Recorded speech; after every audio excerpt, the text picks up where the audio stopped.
into a living reality. On the journey ahead, we should always press forward with self-imposed reform. We must not halt our steps in exercising full and rigorous inter-party government. We must make sure that our century-old party, the richest in the world, will become ever more vigorous through self-revolution. On the journey ahead, we should always champion the common values of humanity, just as China cannot develop in isolation from the world. The world needs China for its development. China will open its door ever wider. We will be steadfast in the deepening reform and opening up across the board, and in pursuing high-quality development.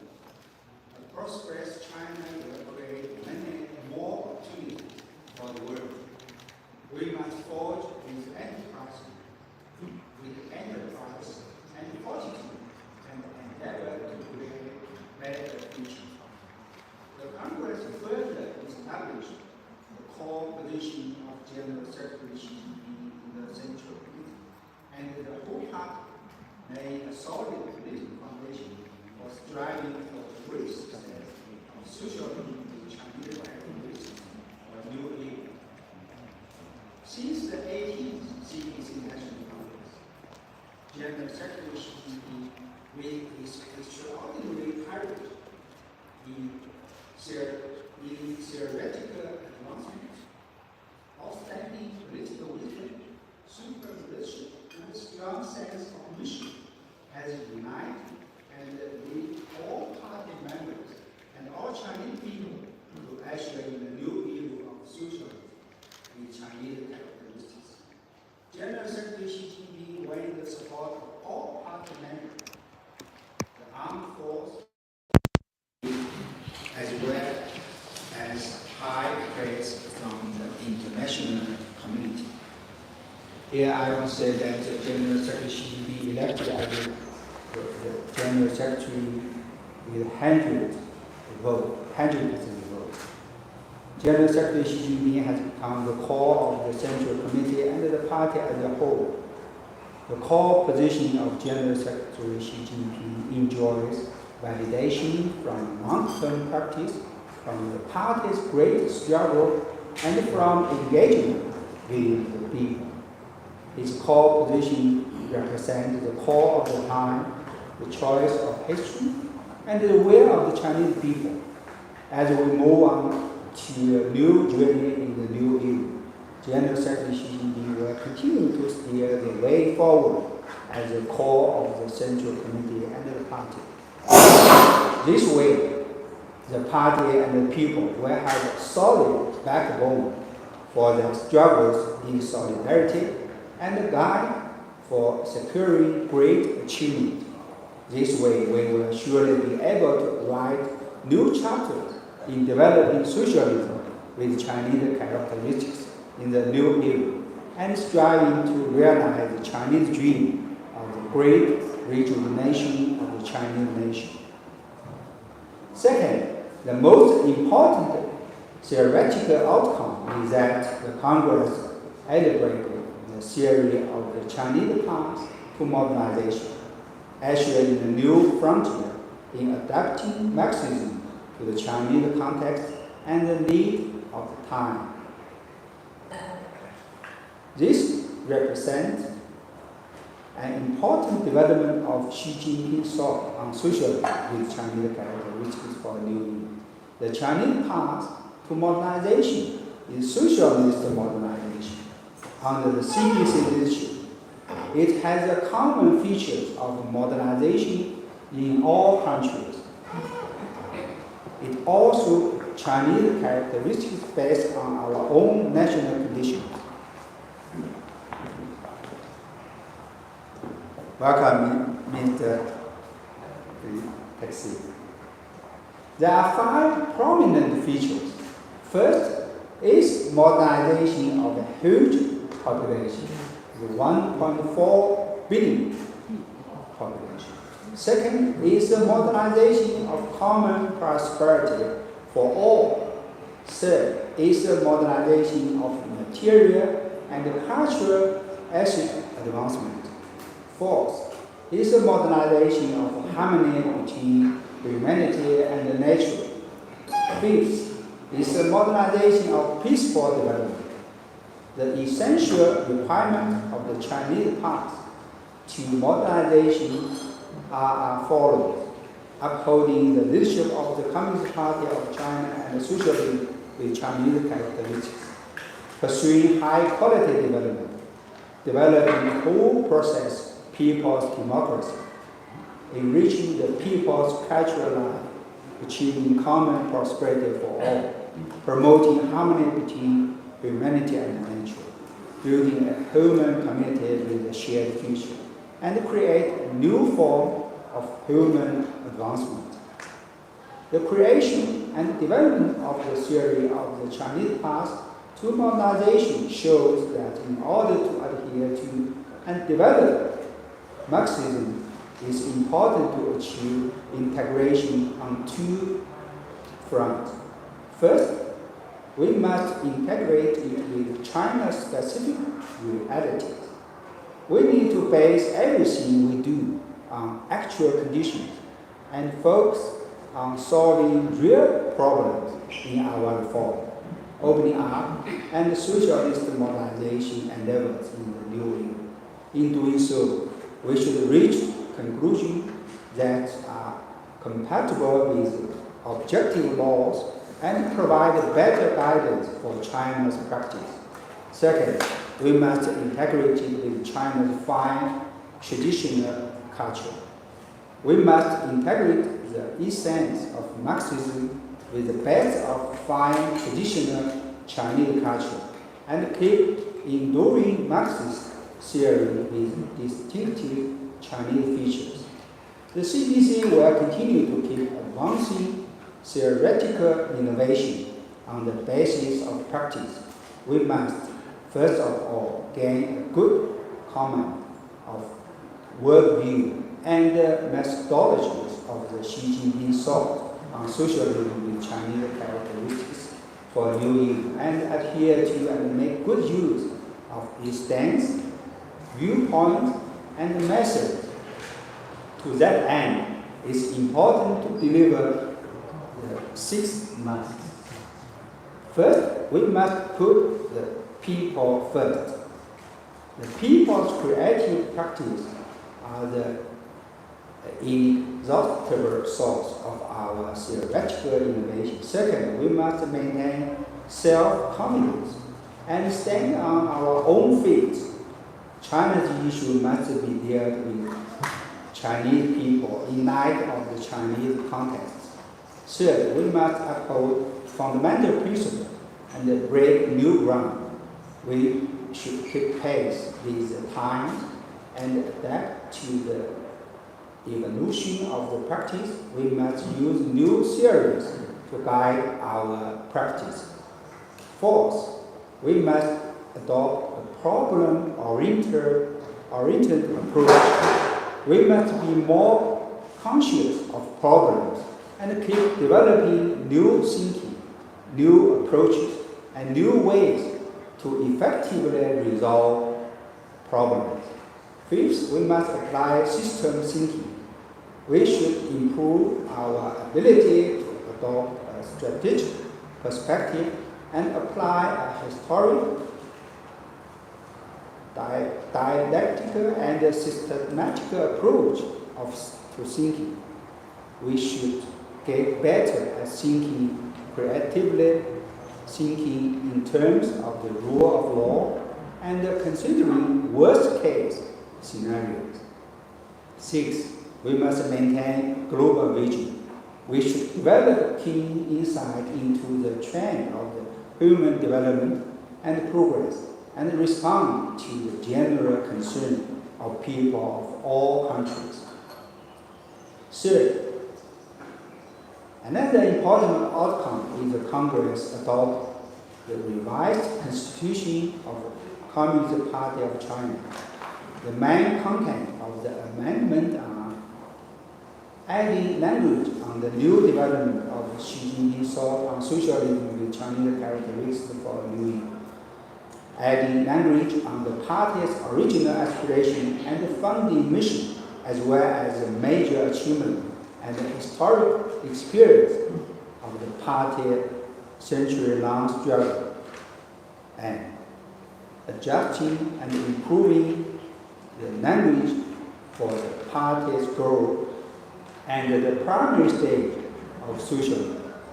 The amendment answers the call of the time and represents the will of all parties members and the aspiration of the people.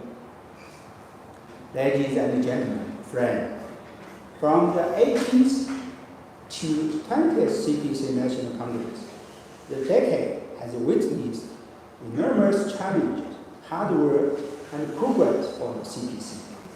The CPC and the country have made historic achievements, seen historic shift, and China has embarked on a new journey of building a modern socialist country on all fronts. During the first decade of the new year, there have been three major events of great immediate importance and profound historic significance for the cause of the party and the people. We embrace the centenary of the Communist Party of China. We usher in a new era of socialism with Chinese characteristics. We eradicate absolute poverty and finish building a moderately prosperous society in all respects, thus completing the first centenary goal. These were historical feats accomplished by the CPC and the Chinese people, striving in unity, feats that will be forever recorded in the Chinese nation's history, and feats that will profoundly influence the world. The great transformation over the past 10 years of the new era marks milestone in the history of the party, of the People's Republic of China, of reform and opening up, of the development of socialism, and of the development of the Chinese nation. Here, let me use a few sets of data to demonstrate visually the breakthroughs and landmark achievements China has made over the past 10 years. Over the past decade, China has focused on promoting high-quality development. Our GDP has grown from $8.5 trillion to $17.7 trillion, ranking second in the world. Our average annual growth rate for the decade was 6.6%, contributing 38.6% to world economic growth. That is more than the combined contribution of the G7 countries, and it makes China the #1 engine for world growth. Also, the scale of China's manufacturing sector and foreign exchange reserve remain the largest in the world. Over the past decade, we have won the tough battle against poverty. Close to 100 million poor rural residents and a total of 832 impoverished counties have worked their way out of poverty. We achieved the poverty reduction target set out in the UN Agenda 2030, 10 years ahead of schedule, and brought about a historic resolution to the problem of absolute poverty. We have achieved moderate prosperity, which is the millennia-old dream of the Chinese nation, making significant contribution to the cause of global poverty reduction. Over the past decade, we have implemented the people-centered philosophy of development. China's per capita disposable income has risen from $2,500 to around $5,500. More than 13 million urban jobs have been created each year on average, and 1.04 billion people now enjoy best old age insurance. We also ensure food and energy security for more than 1.4 billion people, and China's average life expectancy has reached 78.2 years. In the face of COVID-19, we put the people and their life above all else and coordinate COVID response with socio-economic development, which achieved significant and positive results. Over the past decade, China has comprehensively deepened reform and launched more than 2,000 reform programs on all socio-economic fronts, covering people's daily life, education, and medical care, and old age care. China has built the world's largest networks of high-speed railway and expressways and a world-class group of ports. China built the world's largest education, social security, and medical insurance system, and notable progress was made in modernizing our system and the capacity for governance. Over the past decade, China has followed an opening up strategy. We successfully held 4 China International Import-Export and set up 21 pilot free trade zones. China has become a top trading partner of more than 140 countries and regions. We rank #1 in the world in the total trade value of goods.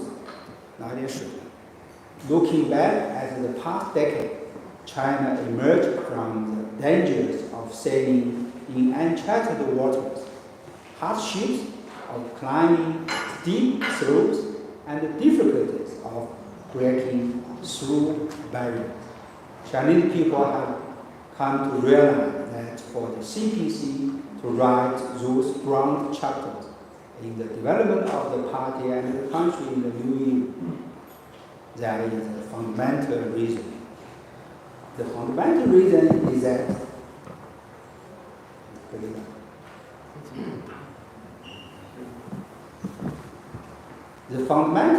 is that we have General Secretary Xi Jinping's super leadership as the core of the Central Committee and the whole party, as well as the guidance of the Xi Jinping thought on socialism with Chinese characteristics for New Year. Ladies and gentlemen, friends, the resolution of the 20th CPC National Congress pointed out that from now on, the CPC's central task will be to lead the Chinese people of all ethnic groups in a constant effort to realize the second centenary goal of building China into a great modern socialist country in all respects, and to advance the rejuvenation of the Chinese nation on all fronts through a Chinese path to modernization. The overall arrangement is to take 2 steps. First, from 2020 to 2035, we will work to basically realize socialist modernization.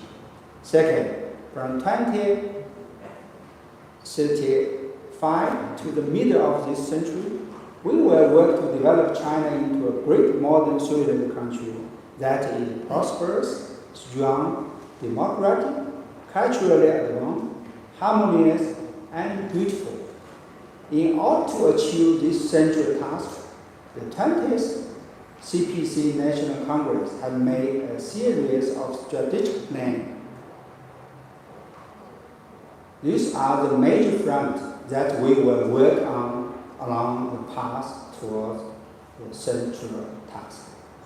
First, accelerate the creation of a new development pattern and pursue high-quality development.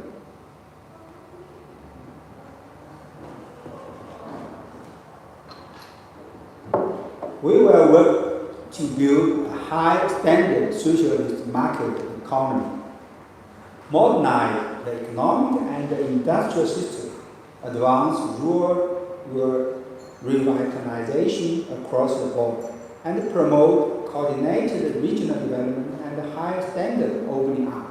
Second, invigorate China through science and education, and strengthen fundamental strategy support for modernization. We will work to develop education that meet the people's expectation, improve systems for scientific and technological innovation, accelerate the implementation of the innovation-driving development strategy, and implement the workforce development strategy. Third, apply a people-centered development philosophy and improve people's well-being. We will improve the system of income distribution, implement the employment-first strategy, improve the social security system, and advance the Healthy China initiative. We will develop whole process people's democracy and strengthen the institutions through which the people run the country. We will fully develop consultative democracy and actively develop democracy at the primary level. Fourth, modernize the system of governance and capacity. We will fully deepen reform, exercise law-based governance on all fronts, and improve the socialist legal system with Chinese characteristics, with the constitution at its core. We will steadily advance law-based governance and government administration, ensure strict and impartial administration of justice, and step up efforts to establish the rule of law throughout society. Fifth, exercise full and rigorous self-governance and further advance the new great project of party building in the new year.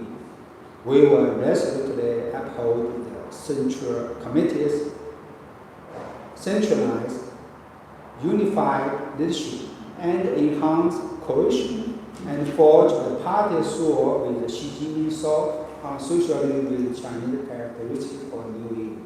We will improve the systems and regulations for the party's self-revolution, and win the town and protract battle against corruption. To build a modern socialist country in all respects is a great and arduous endeavor. Our future is bright, but we still have a long way to go. On the journey ahead, we must firmly adhere to 5 major principles: uphold and strengthen the party's overall leadership, follow the path of socialism with Chinese characteristics, apply a people-centered development philosophy, remain committed to reform and opening up, and carry forward our fighting spirit. Ladies and gentlemen, friends, the Communist Party of China is dedicated to pursuing happiness for the Chinese people and rejuvenation for the Chinese nation. It's also dedicated to human progress and world harmony. Since the 18th CPC National Congress, under the guidance of Xi Jinping thought on diplomacy, China has conducted major country diplomacy with Chinese characteristics on all fronts and promoted a human community with a shared future. We stood firm in protecting international fairness and justice, and advocate and practice true multilateralism. All this has seen us with more and more international recognition. China's international influence, appeal, and power to shape have risen notably. First, we forged global partnership with the guidance of head of state diplomats. Over the past decade, General Secretary Xi Jinping made 42 trips to 69 countries on 5 continents and received more than 100 heads of state and government at home. He once traveled abroad 4 times in 1 month and hosted 70 bilateral and multilateral events in 1 week. Since COVID started, General Secretary Xi Jinping has actively carried out close diplomacy. He spoke over the phone or virtually with foreign leaders and heads of international organizations and attended major international events by video link 259 times in total. By now, China has established diplomatic relations with 181 countries and partnerships with more than 110 countries and regional organizations. Second, we promote open cooperation and open up wide space for shared development. China champions the principle of extensive consultation, joint contribution, and shared benefit as we pursue high-quality Belt and Road cooperation. We have signed more than 200 Belt and Road cooperation documents with 149 countries and 32 international organizations. From 2030 to 2021, China's total trade value in goods with Belt and Road partner countries reached nearly $11 trillion, and two-way investment surpassed $230 billion. By the end of 2021, China had built 79 economic and trade cooperation zones in 24 Belt and Road partner countries. In those countries, China made a total investment of $43 billion and created 346,000 local jobs. Belt and Road cooperation has thus become a popular international public good and a major platform for international cooperation. Third, we work to build a human community of a shared future and provide Chinese solutions for global governance. Over the years, China hosted many major international events at home, including the EPIC Leaders Meeting in Beijing, the G20 Summit in Hangzhou, the SCO Shanghai Cooperation Organization Summit in Qingdao, the BRICS Summit, the Belt and Road Forum for International Cooperation, and the FOCAC Beijing Summit, and etc. This major event speak volume to China's active participation in global governance. China advocates true multilateralism. We put forward the Global Development Initiative and the Global Security Initiative. We take part constructively in the political settlement of international and regional hotspot issues. We participate in global climate governance and promote stronger global public health governance. In doing so, we contribute Chinese wisdom to the resolution of the various challenges facing humanity. As we move further into 2022, changes of the world, of our time, and of history are unfolding today in ways like never before. The pandemic, unseen in a century, continue to take its toll, and the anti-globalization thinking, unilateralism, and protectionism are all on the rise. The world economy is recovering, and there have been frequent local conflict and tumult. Global problems have intensified, and the world has entered a new period of turbulent changes. With his mind on humanity, common good, General Secretary Xi Jinping developed a profound insight into the future of mankind and the trend of the time. He gave effective and coherent answers to a historic question of our time. That is, where is our world headed? This demonstrates General Secretary Xi Jinping's great determination as leader of the major country and his sense of mission to seek harmony for the whole world. China's answer to that question are consistent and clear. First, commitment to world peace. China remains firm in pursuing an independent foreign policy of peace. We stand firmly against all forms of hegemony and power politics, the Cold War mentality, interference in other countries' internal affairs, and double standards. China will never seek hegemony or engage in expansionism.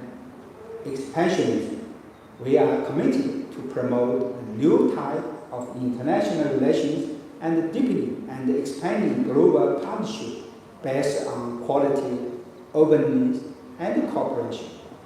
Guided by the principles of sincerity, real result, affinity, and good faith, and with a commitment to the great good and shared interest, China endeavors to strengthen solidarity and cooperation with other developing countries and safeguard the common interests of the developing countries. China's development is both for the strength of all developing countries and for the force for world peace. Second, commitment to international fairness and justice. China actively participated in the reform and development of the global governance system. We uphold global governance based on the principle of extensive consultation, joint contribution, and shared benefit.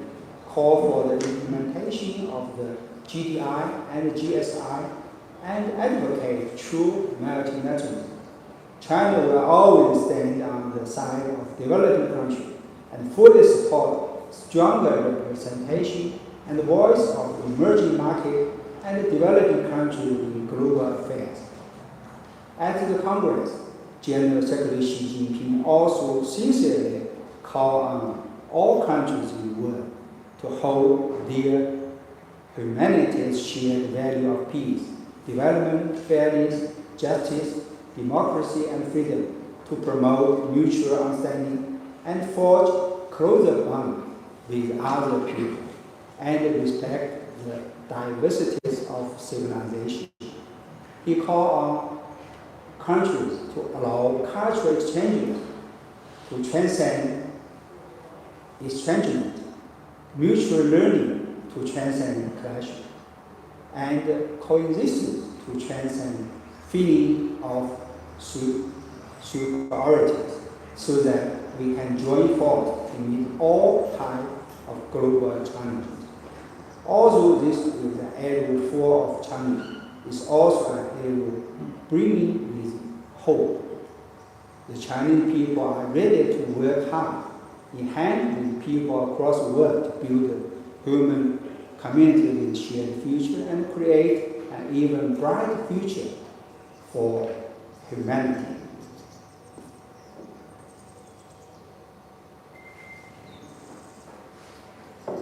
Ladies and gentlemen, friends, the 20th CPC National Congress draw a blueprint for China's development and made strategic plans. China's new development will bring new opportunities for the further growth of China-South Africa relations. First, it's important to strengthen the exchanges of experience in governance, both from party and government. The success of the 20th CPC National Congress provides broad space for China and South Africa to strengthen exchanges of experience and connect development strategies. China is ready for more high-level visits, inter-party exchanges, and institutionalized exchanges with South Africa. We are ready to share experience in poverty reduction, development, and internationalization with your side, and to jointly enhance governance capacity through mutual learning. Second, it's important to deepen win-win cooperation. China will remain committed to develop the real economy and advance new industrialization and a high level of opening up. China is ready to strengthen practical cooperation with South Africa under BRI and FOCA, and focus on cooperation in new sectors such as 5G, digital economy, high-tech, e-commerce, smart cities, and clean energy. We are ready to work to see more projects on the FOCA 9 programs implemented here in South Africa. Third, it's important to enhance international collaboration. China and South Africa are both important developing countries. We have the same and very similar views on the international order and global governance. China is ready to continue to strengthen solidarity and cooperation with South Africa and firmly safeguard the legitimate rights and the interests of developing countries and our common interest. China will fully support South Africa's BRICS chairship next year. We will work to strengthen the BRICS mechanism and BRICS cooperation in various fields for more concrete results. Ladies and gentlemen, friends, President Mandela once said, together we can make great achievements. In China, we also have an old saying, going solo is tough, but things are easier when people work together. We believe that stronger win-win cooperation between our two countries will surely produce greater synergy. The CPC is ready to join hands with the ANC, the SSCP, and other parties in South Africa to explore development paths that are in line with our respective national own conditions, and to usher in a new era of China-South Africa cooperation and friendship. Last but not least, I wish today's high-level dialogue full success, and I look forward to hearing your insight. I thank you. Thank you very much.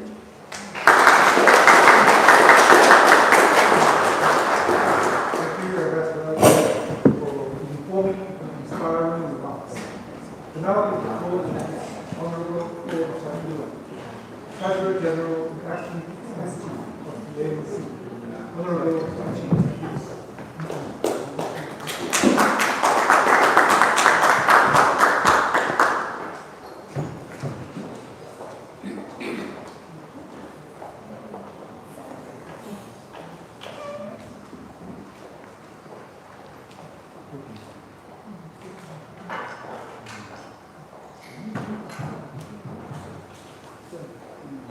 Thank you very much, Program Director. His Excellency, the Ambassador of China to South Africa, Mr. Chen Jiado, Mr. Li Zikan, Minister in the Chinese Embassy in South Africa, Comrade Joyce Moloi Moropa, the Treasurer General of the South African Communist Party, Minister Angie Motshega, Minister Lindiwe Zulu, and Minister Kwame Mashalani, Comrade Matola Motshega, Member of the Parliament of South Africa and ANC, Member of the ANC, Ambassador Anil Suplal is our Ambassador at Large for Asia and BRICS, Dr. David Munyai, Director of the Center for Africa-China Studies at the University of Johannesburg, Mr. Peter Rampedi, Editor of Joria News, Mr. Edmund Aga, PhD student from the University of Johannesburg,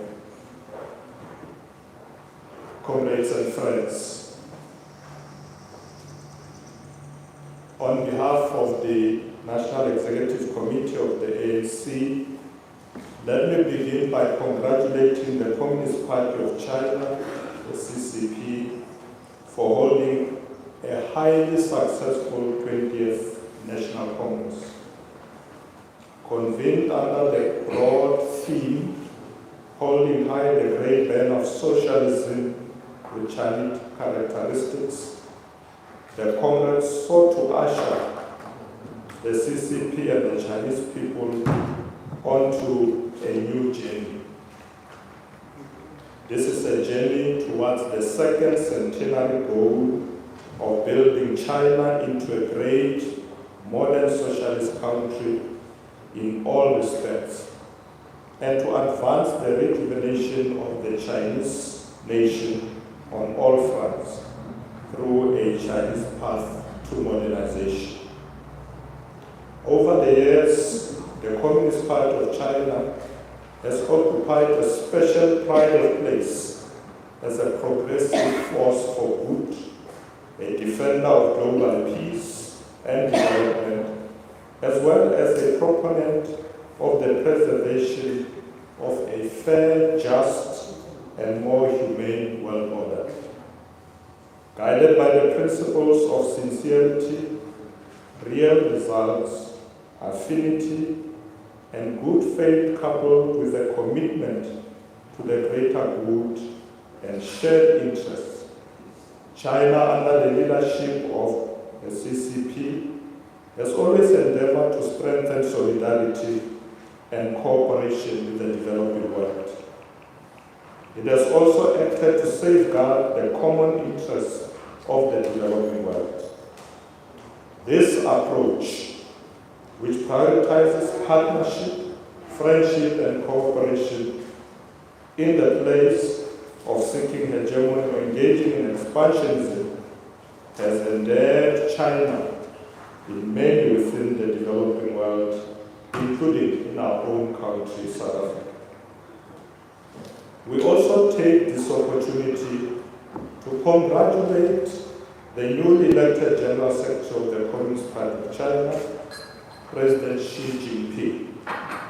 Under the stewardship of President Xi and others that came before him, the CCP has ensured that China makes the historic leap from a country with relatively backward productive forces to the world's second largest economy, in the process of resolving problems of absolute poverty in China. We are inspired by this achievement, and we will continue to draw lessons from it as we ourselves respond to our own unique developmental challenges. As the African National Congress, we are proud of the historic relationship we have built with the Communist Party of China and the people of China. We will jealously guard and defend this relationship, which is a product of shared struggles. We welcome the Communist Party of China's ongoing commitment to boost exchanges and cooperation with political parties and organizations from other countries. Program Director, this commitment is and must be based on the principles of independence, complete equality, mutual respect, mutual benefit, and non-interference in each other's internal affairs. We welcome this commitment because we, in the ANC, place a high premium on party-to-party relations, especially with progressive and like-minded parties across the world. We see this as a vital step towards building a progressive global movement for good that is so desperately needed in our current conjuncture. Comrades and friends, we have watched with great admiration how the Communist Party of China has conducted itself in order to remain relevant, as well as to earn and keep the people's support and respect. We have learned from the party the value of remaining deeply rooted amongst the people. Equally, China's commitment to advancing people's democracy and ensuring that the people run the country resonates firmly with the injunction in the Freedom Charter that says the people shall govern, and that no government can justly claim authority unless it is based on the will of all the people. It is such meeting of minds that contribute to the strengthening of the bonds that binds us together. We note with appreciation that the Communist Party of China has been consistent in representing the fundamental interests of all Chinese people. It has always stood on the side of the people and not against them, sharing a common fate with the people of China. This is the essence of our own renewal program, as we are currently embarking on as African National Congress. We will therefore continue to draw lessons from the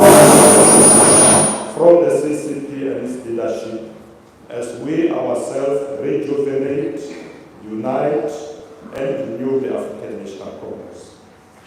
Dear friends, as the Communist Party of China is fresh from its Congress, we too in the ANC are preparing for our own 55th National Conference that will take place from the 16th to the 20th of December.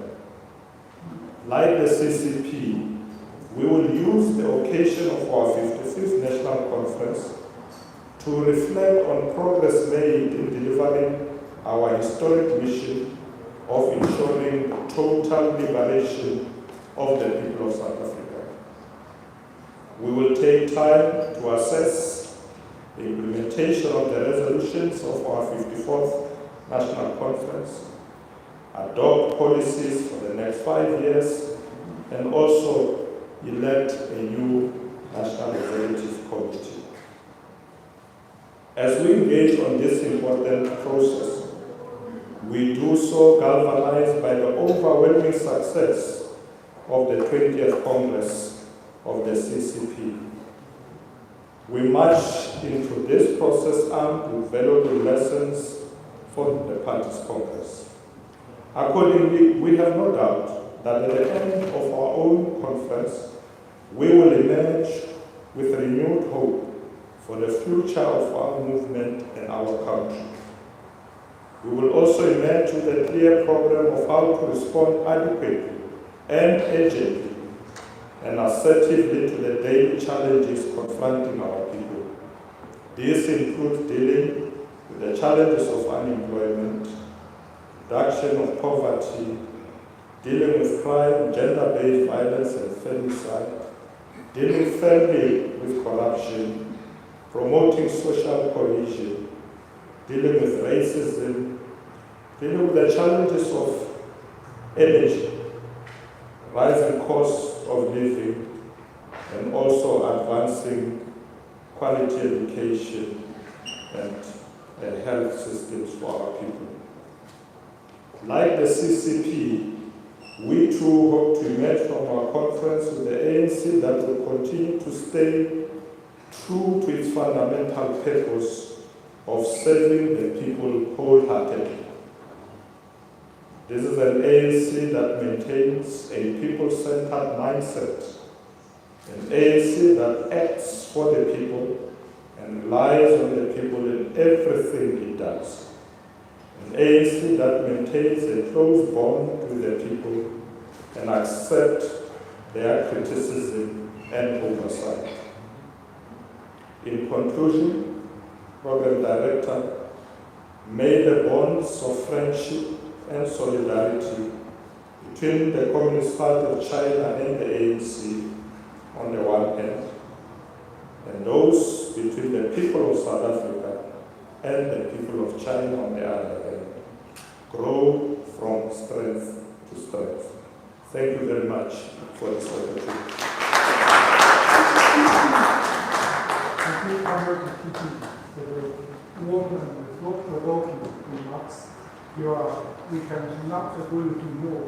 So all nations are based on total equality, mutual respect, mutual benefits, and mutual things. Actually, we learn from each other. Now, I give the floor to Honorable Sully Patel, General Secretary of the SACT. For statutory reasons, GS Patel cannot make it here today. He will address the gathering by video. Honorable Ambassador, Chen Xiaodong, thank you very much for inviting the Communist Party to this briefing session. Kindly accept my sincere apologies as I'm traveling to the meeting of International Communist and Workers' Parties in Havana. And greetings also to the leadership of the Communist Party that surely will join this event today, Comrade President Hopa, our national treasurer, and the entire party delegation. Comrade Paul Mashatile, NC Treasurer General and Acting Secretary General, Ministers of our democratic government, Comrade Engin Tsekha, Lindu Esudu, and Naiten Panamashaman, Ambassador Anin Sokla, all invited guests, comrades and friends, all protocol observed. Ambassador, let me from the outset express the SSCP's profound satisfaction with the outcomes of the 20th National Congress of the Communist Party of China. It is a great success that is already reverberating across the world, and it made bourgeois ideologues to shiver in acknowledging the great success of the socialist revolution taking place in China that has so much resonance and support across the world, including of Chinese people primarily. And this socialist revolution is meeting basic socio-economic needs of the people, whilst in capitalist metropolis, whether in New York, Paris, London, and others, people sleep under bridges and living abject poverty, yet surrounded by opulence of the rich in those respective countries. We congratulate the CPC and the people of China for the steadfast defense of national unity of China, for the affirmation of Marxism as the prevailing culture and order to elevate the value of humankind and end all forms of exploitation of a human being by another. We dip our banner in solidarity and congratulate General Secretary of the CPC, Dr. Xi Jinping, and his Politburo and members of the Standing Committee of the PP and all Central Committee members that were elected. We wish them strength and good health as they embark on a new era of socialist development in selfless service of the Chinese people and all of humanity. We know they are shouldering a heavy load of difficult tasks ahead with the resurgence of Europe and US belligerent imperialism that is causing wars and untold miseries across the world in pursuit of profits at the detriment of human life and life on earth itself. They have launched multiple aggressions and provocations across the world in other countries, breaking with impunity of international law, armed bandits to destabilize regions they cannot control and yet are more impatient with stable countries like China. The reason for this is precisely because of advancement in the development of new instruments of production of the new era that meets socio-economic needs of people that China is leading the world. When they launched the so-called trade wars against China, we knew the truth was that China has become the most advanced technological country. When we launched the fifth degree technology, and they were still thinking about doing it, you advance and lead to sixth generation technology, and then they realized that they can't compete with China, and they started with unnecessary provocations. So the imperialist wars are about dominating the sphere of economic production, which they control for centuries, only for the benefit of a privileged billion of their countries, with the rest of many billions condemned to colonialism, neocolonialism, economic subjugation, wars, and starvations. The emergence, therefore, of unity in China remains a measure provocation and the intention for them to work with Taiwan and separate Taiwan from China. Taiwan remains and will always be an integral part of China. We wish the CPC and the President, Dr. Xi Jinping, and the Chinese people great success in the period ahead. The words indeed President Xi, as he said when he closed the 20th Congress of the Communist Party, that the world needs China. We also want to affirm that China needs the world. We can work together. Thank you very much, and best regards with the rest of the program. Forward to socialism in the world and forward to peace. Thank you very much. The encouraging remarks. And now, give the floor to Honorable M.G. Muchata, Minister of Basic Education, Honorable Minister.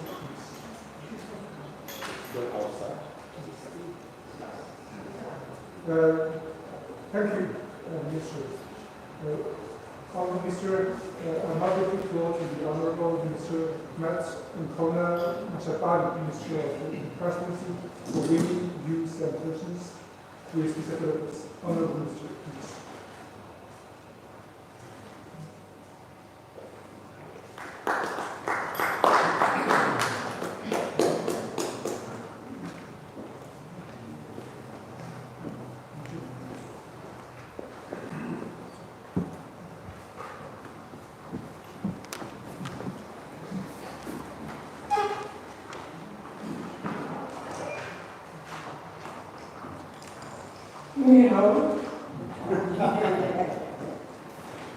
Your Excellency, Honorable Director, Your Excellency and dear friend of South Africa, our Ambassador Chen Chendun,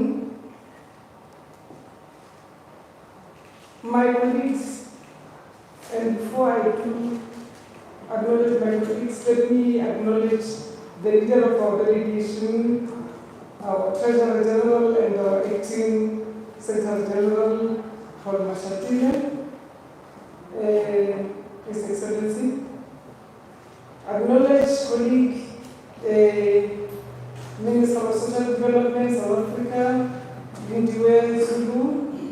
Acknowledge the presence of our Minister of Basic Education,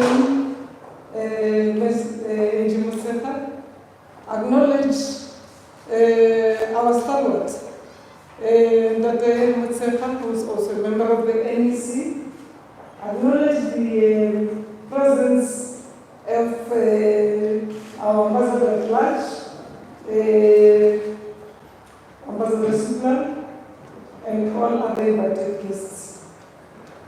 I take this opportunity on behalf of all our leadership, as it was put clearly by the leader of our delegation, acknowledging even the presence of Comrade Joyce Moloi Moropa, the Treasurer General of the Communist Party, and Comrade Solima Paila Ombedu. We take this opportunity to congratulate once again most heartily the CPC for a very successful conference. We take this opportunity also to congratulate the Secretary General and His Excellency the President of the People's Republic of China. Your Excellencies, we are honored to be the first invitee to celebrate this progress amid confusion in the whole world. This is a moment for us to take a leaf, to remember where we come from, strengthen the relations between our country and China under His Excellency President Xi and all other developing countries. We being from a constituency of women, we are very scared of what we are being told is coming. Because the face of a black woman in the world means poverty, unemployment, and all the things that vulnerable suffer from. We are looking forward to the outcomes of your Congress so that we can partner with you to move forward, that all the stuff which are impediments are gone. We are honored, I think, that you have had your Congress before us. So we will take over a leaf and make sure that indeed we put the people of South Africa first.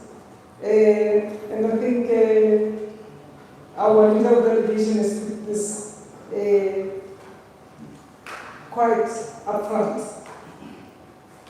We are trying to renew the economy of South Africa with the 7 priorities of renewal and resilience. We think we will base this also equally on the experience we got today of the 6 musts, so that we can be able to move forward, march forward with our people. The strengthening of the diplomatic ties and people-to-people relations has led to the unlocking of economic, social, and political opportunities that promote high-quality development. This is on the foundation of our international politics, a shared ideology, domestic politics, and increased commercial opportunities. As the 20th China Party Congress had unfolded, we celebrate China's remarkable economic, social, and political advancement over the past 5 years. May it please continue, because this is commanded in our political speak for all other developing countries, because true friendship and partnership we know from you. South Africa will continue to cultivate relations between our nations through platforms such as BRICS and the Forum on FOCAC, among several others. The call for inclusive, sustainable, and transformative economic and social development between our countries must be accelerated and amplified.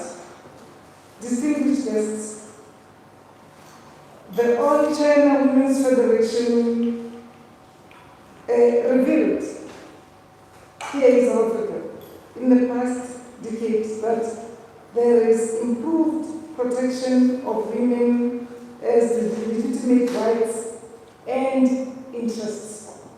This is that we are also very, very, very interested in, because we believe as a nation that you empower a woman, you empower the nation. We are also elated that in you supporting us entering BRICS, we now have a chapter that focuses on youth, on women, on workers, and all other vulnerable sectors. We want to also strengthen moving forward as we come in how we work with the people with disabilities. We further welcome the commitments made by His Excellency President Xi Jinping at the 20th China People's Congress on the development of fundamental national policy on gender equality to protect the lawful rights and interests of women and children. Because we believe you educate and skill a woman, you skill the nation. We believe, Your Excellency, that the call for gender equality must be supported by women's effective and meaningful participation in the economy. This is in line with one of my main tasks of the All China's Women's Federation, our friends, to replace women to take part in the management of state, economic, cultural, and social affairs in democratic decision-making and administrative, and also in the supervision thereof of the economy, that women participate in all these sectors. There is a sector that women in South Africa are aiming for, inclusivity in the overall economy, but in particular in the financial sector, so that we can be able to participate fully in our economy and all over Africa, as we've signed the free trade agreement with the continent, but also with our good friends, China. We must begin to view women as critical and social economic pillars of state power in our respective countries. As South Africa, we seek to promote economic opportunities for women's empowerment through existing trade and commercial relations between our countries. It is against this background that we celebrate the significant progress women in China have made in business. Yes, jobs, but yes, ownership, because that's the only way we could indeed advance our economies. According to the global index provider, MSCI, in 2021, women accounted for 13.8% of board directors at Chinese firms, up from 8.5% in 2016. In addition, around 55% Chinese tech startups are female funded. We would want to learn more from you and make sure that it also happens here where we live. Therefore, the existence of BRICS, Women's Business Alliance, becomes critical in learning, teaching, promoting business opportunities amongst the women in our countries. In conclusion, Your Excellency, women's empowerment and gender equality must exist alongside a strong legislative framework and access to economic opportunities to achieve all-round development. This is enshrined in both the Constitution of South Africa and that of the People's Republic of China. We remain inspired by the formation such as the All China Women's Federation in advancing the mandate of women. Your best practices inspire our women's organizations across the world, including our African National Congress Women's League. In the words of Chairman Mao Zedong, the founder of the chairman of the Chinese Communist Party, the president of the People's Republic of China, I quote, "Enable every woman who can work to take her place on the labor front under the principle of equal pay and equal work." China has been, the Republic of China has been a good friend, brother, sister of South Africa for all seasons. Even during this difficult time, economic, security, and otherwise difficult all over the world, we want not only to lean on you, but to walk with you. I'm sure Mr. John Betty will and colleagues will report faithfully that we are taking this relationship very, very serious. Long live the President Xi Jinping, long live. Long live. Long live the Chinese Party, long live. Long live our China Women's Federation, long live. Long live.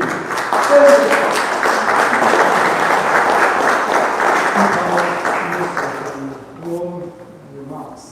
It's another full demonstration of the true friendship and partnership between our two countries and between our parties. Our next speaker is Honorable Angie Mashaka, Minister of Basic Education.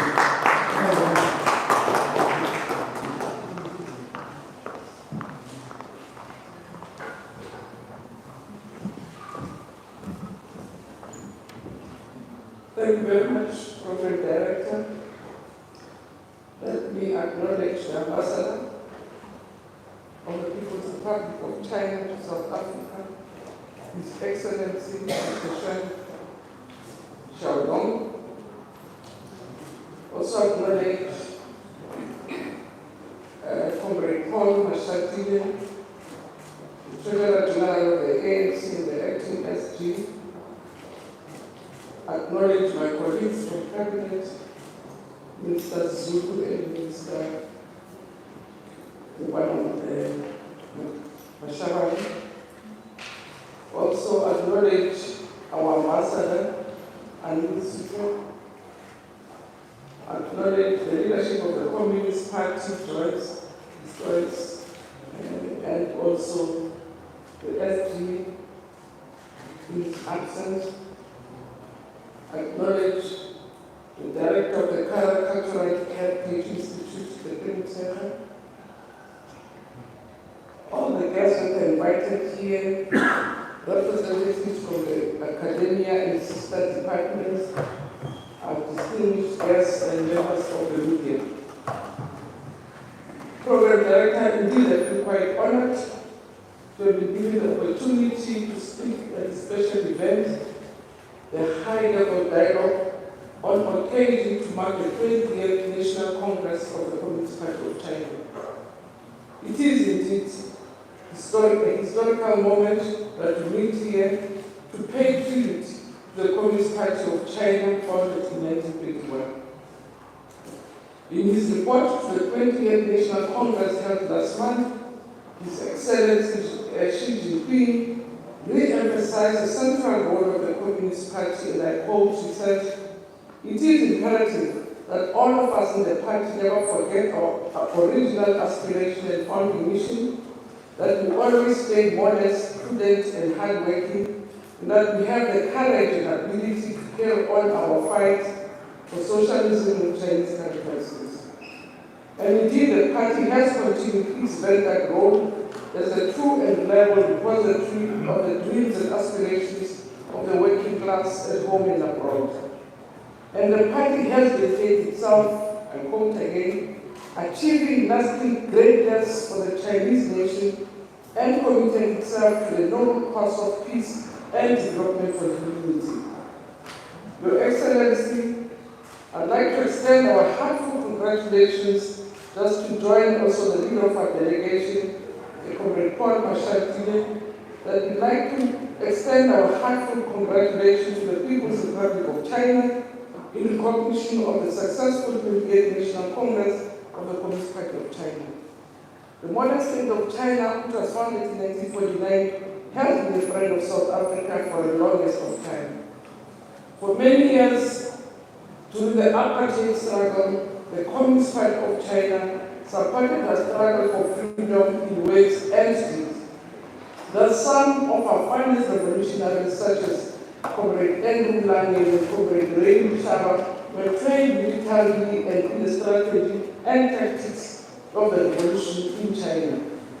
To this day, China and our people have warm friendship and solidarity with the people of South Africa.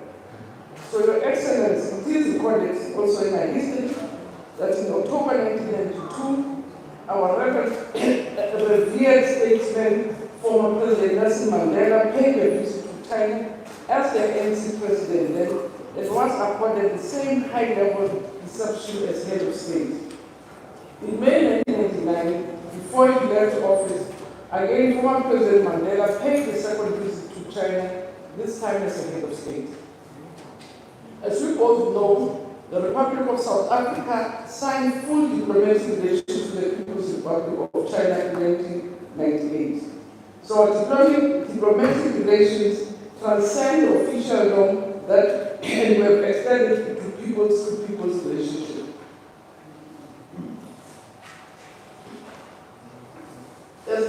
As part of our friendship, we did agree to work together towards introducing, for instance, in our education system, Mandarin teaching in South African public schools. As we speak, our schools are offering Mandarin as a second additional language.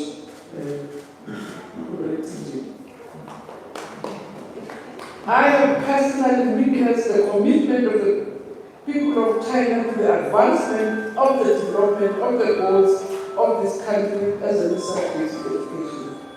And this has been more pronounced since China was declared South Africa's strategic partner in 2010 through the Beijing Declaration and the establishment of a comprehensive strategic partnership.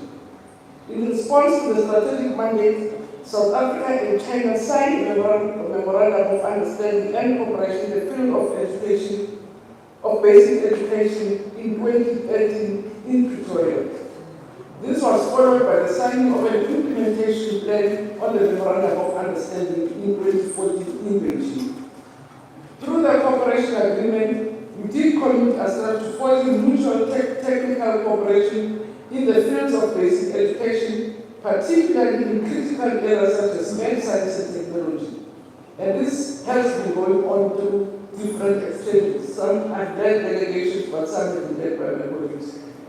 Furthermore, the cooperation is evolving and now it includes new technical and vocational education areas since we have taken the decision to diversify our curriculum and the curriculum of the vocational and technical education. We've been working quite close with the Chinese departments of education to enrich our curriculum.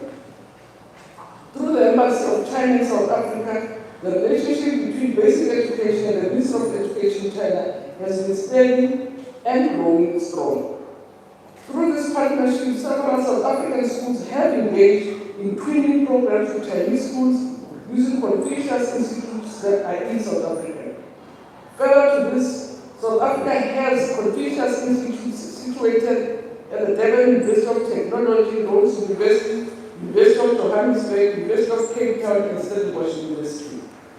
In addition, 3 Confucius classrooms are located in the Cape Academy, in Westport High School, and the Chinese Culture and International Education Center.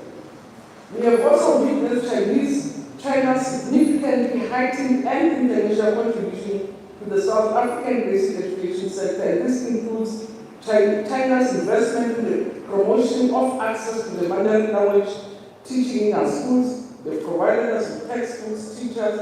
They've also given teachers opportunities to go and be immersed in Mandarin and come back even better, able to teach and speak the language. They've provided various training opportunities to different education personnel, including teachers, school managers, and other officials. They have donated a number of computers and smart boards to various schools over the years. They also donated a planetarium. Before you came up, I hope you will see at Saibona in Gauteng, it's very highly functional. The Chinese Ambassador's Mathematics and Science Technology Award was also presented at the South African National Teachers Awards last year. And recently, we benefited from the generosity of the Chinese people during the heightened COVID-19 and the recent floods in KwaZulu-Natal province. The support provided our people and learners indeed is highly appreciated. These are just a few initiatives of a much broader and more impactful relationship that we have also with the embassy. The initiative has also brought to life a high-level people-to-people exchange mechanisms aimed at deepening mutual understanding between the people of South Africa and the people of China. So in conclusion, Program Director, I really wish to reiterate my sincere gratitude to you, Ambassador, for sharing this special moment with us. On behalf of our people and the department in particular, we wish to extend our very best wishes to the Communist Party of China in its journey to be the voice and conscience of the working class home and abroad. And we will not forget that mountain taught us that the people and the people alone are the motive forces in making history. I thank you. Thank you very much. Thank you, Honourable Minister, for your warm remarks, and especially for pointing out the foundational importance of people-to-people exchanges. If you fall in love with the culture of the nation, you are naturally fall in love with this nation itself. Our next speaker is Honourable Ndue Zulu, Chairperson of the UN Subcommittee on International Affairs and Ministry of Social Development. Honourable Minister, the floor is yours.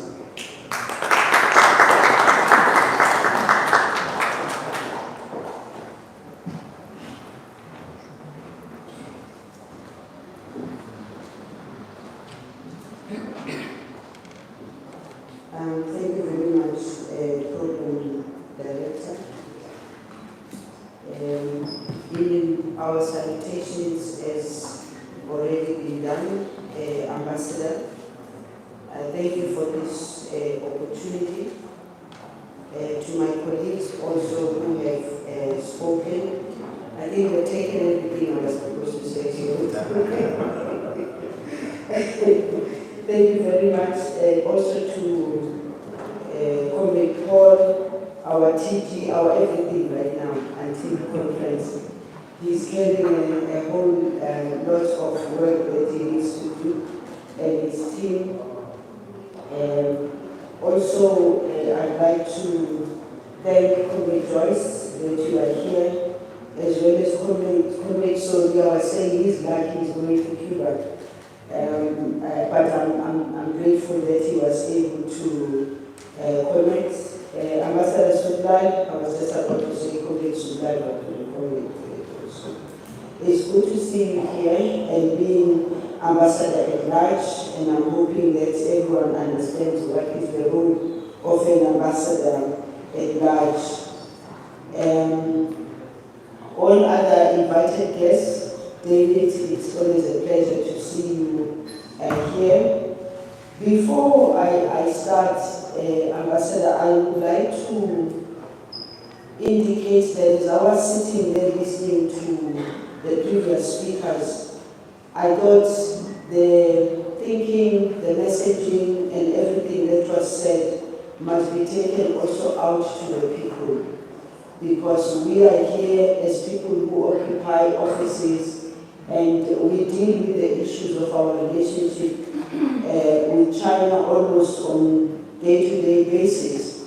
But I think one of the things that we need to do in supporting the younger generation and upcoming young people, we should take these kind of discussions out to the universities, out to high schools, because we don't have to wait until they get there. So I'm throwing the ambassador and the embassy, but also the Department of International Relations, and of course the African National Congress from the perspective of the International Relations Subcommittee of the ANC.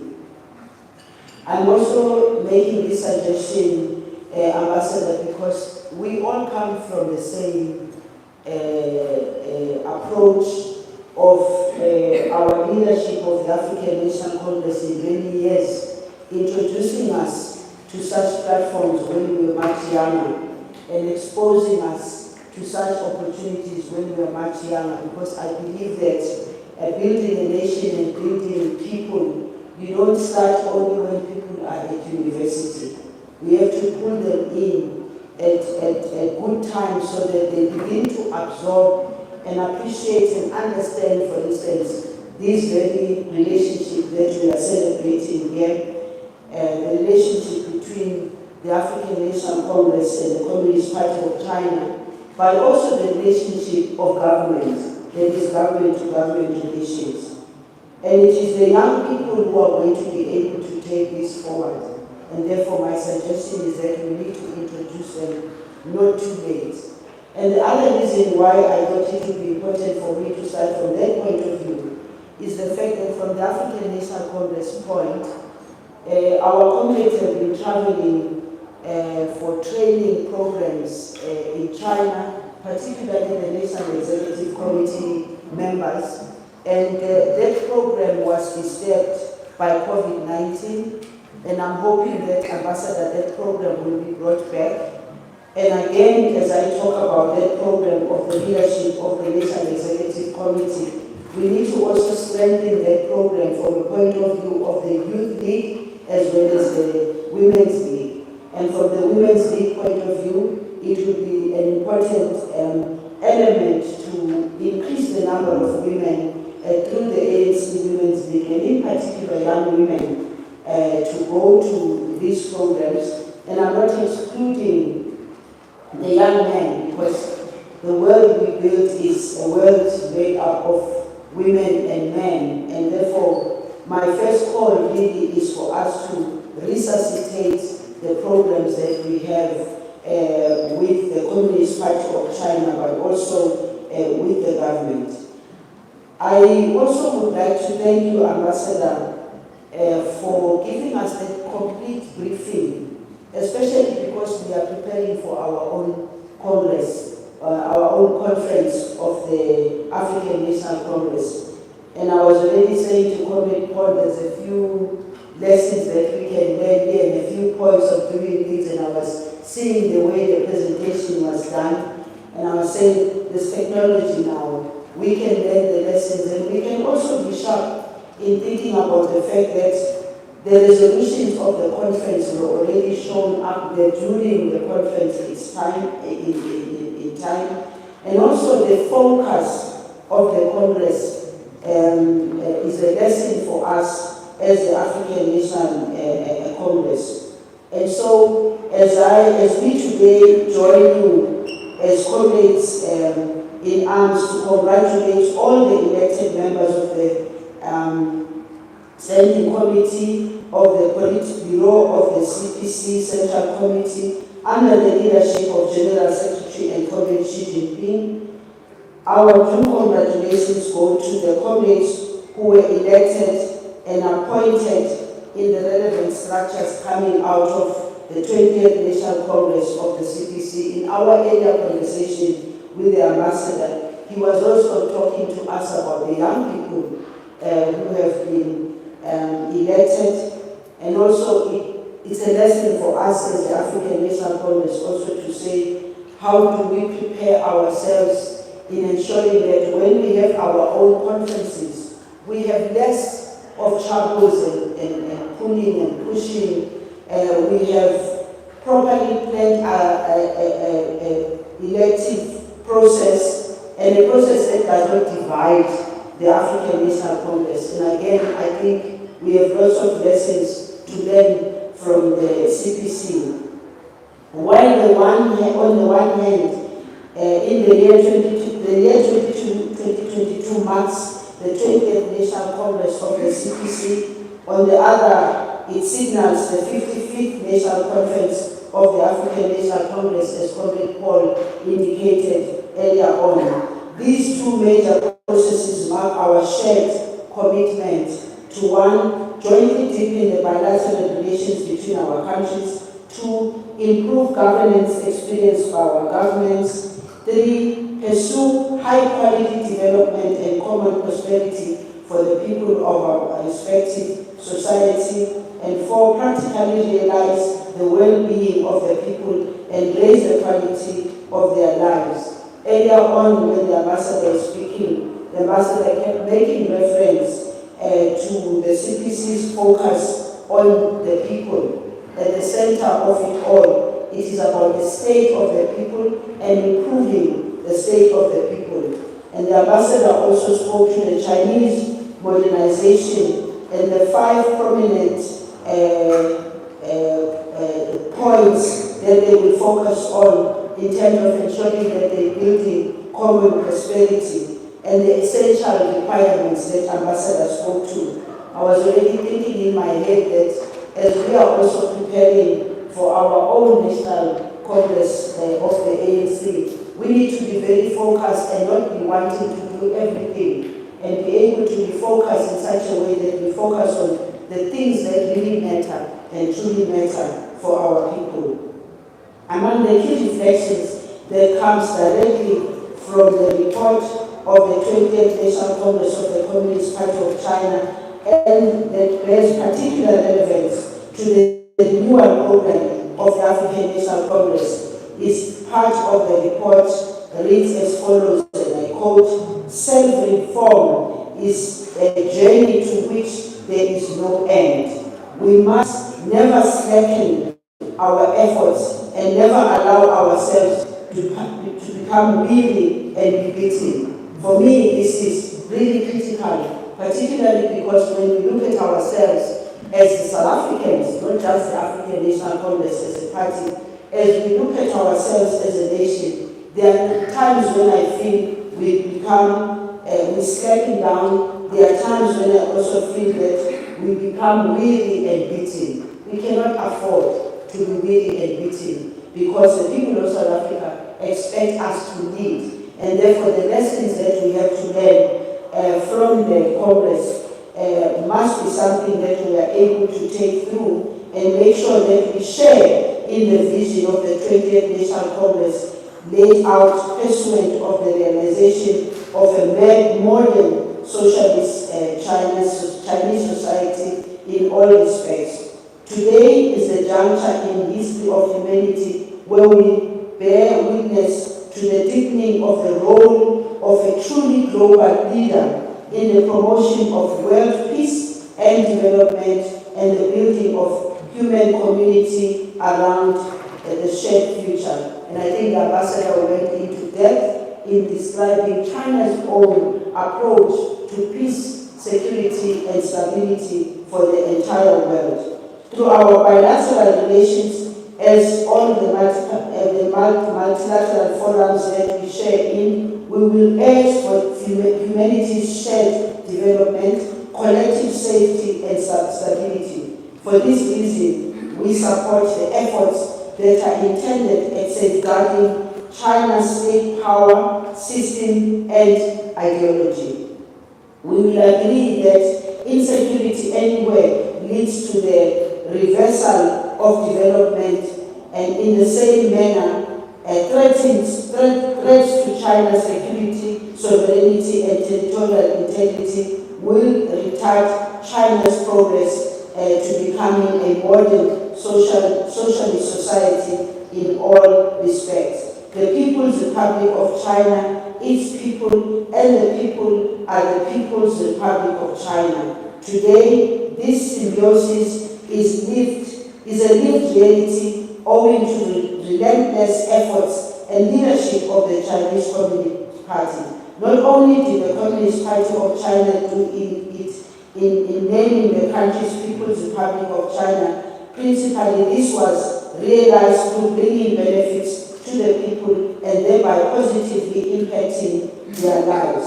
This is a principle that is central to the Communist Party of China, and may I dare say that it is also central to us as South Africa. Practically, ourselves and the embassy are looking at programs that we can do in different places, and in particular we are looking at a project that is going to be looking at how do we eradicate poverty using the district development model. So we take one piece at a time and make it as an example for others to learn. The practical example of this path to a common prosperity is the partnership that is between the Department of Social Development and its entity, SASA, and the NDA and the Embassy of the People's Republic of China. Through this partnership, we are finalizing the conceptualization of a model village where investment will be directed towards infrastructure development and the stimulation of a new economy. The implementation of this village will take place over a period of 2 years. We expect not less than 2,000 people to live in this model village of South African characteristics in all respects.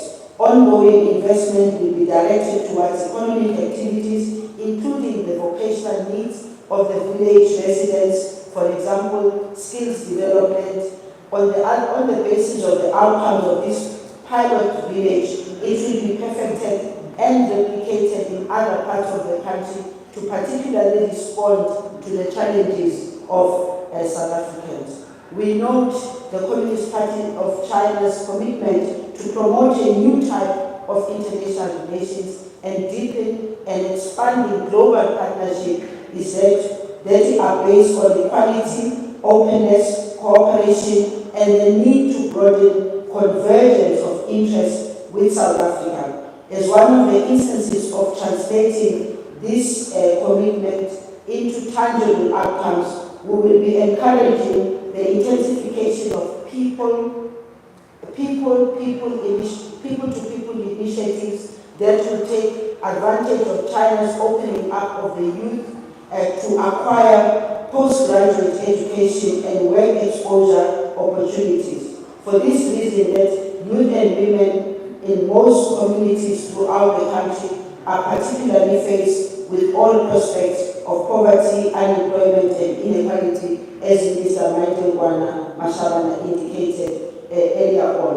We wish to thank you, Ambassador, for this opportunity to strengthen the solidarity with developing countries and South Africa being at the center of their development, but also ensuring that within the region of SADC, from an ANC perspective, party-to-party relations, we need to be able to engage also with other political parties, and especially the former liberation movements or liberation movements, in engaging and expanding our relationship. Thank you very much, Ambassador.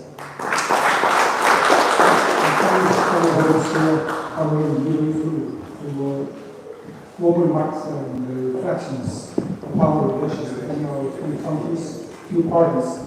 Indeed, this relationship should be rooted in the society itself. Our next speaker is Honorable Joyce Aloy Morapa, Treasurer General of SACP. Honorable PG, please.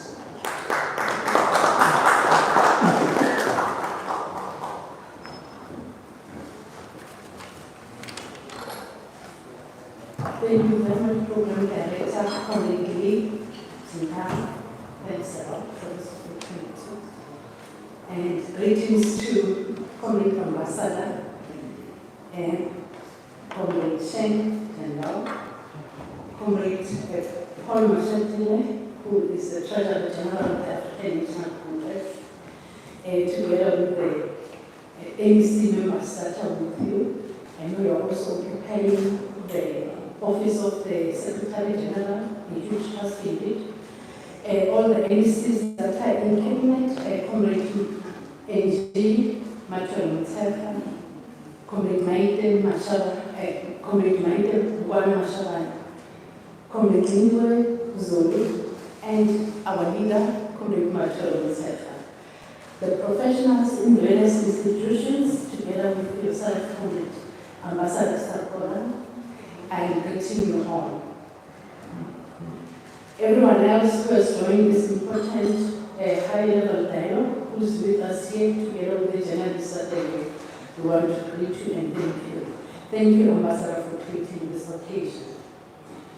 Ordinarily, from the South African Communist Party, when the General Secretary, Comrade Mapaila, has already had a word, it actually also embraces myself, and therefore, I'm just humbled that I would also have some few words to say, and thank you, Ambassador, for the space.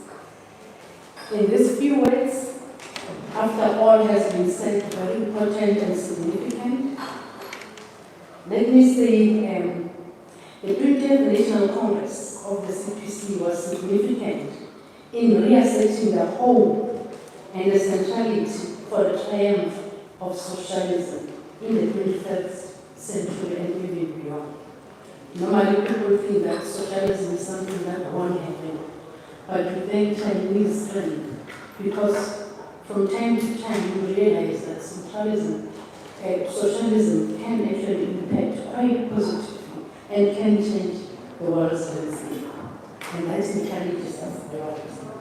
So this Congress of the 20th National Congress happened currently reaffirmed the correctness of a decisive state intervention in uprooting poverty on behalf of the Chinese nation.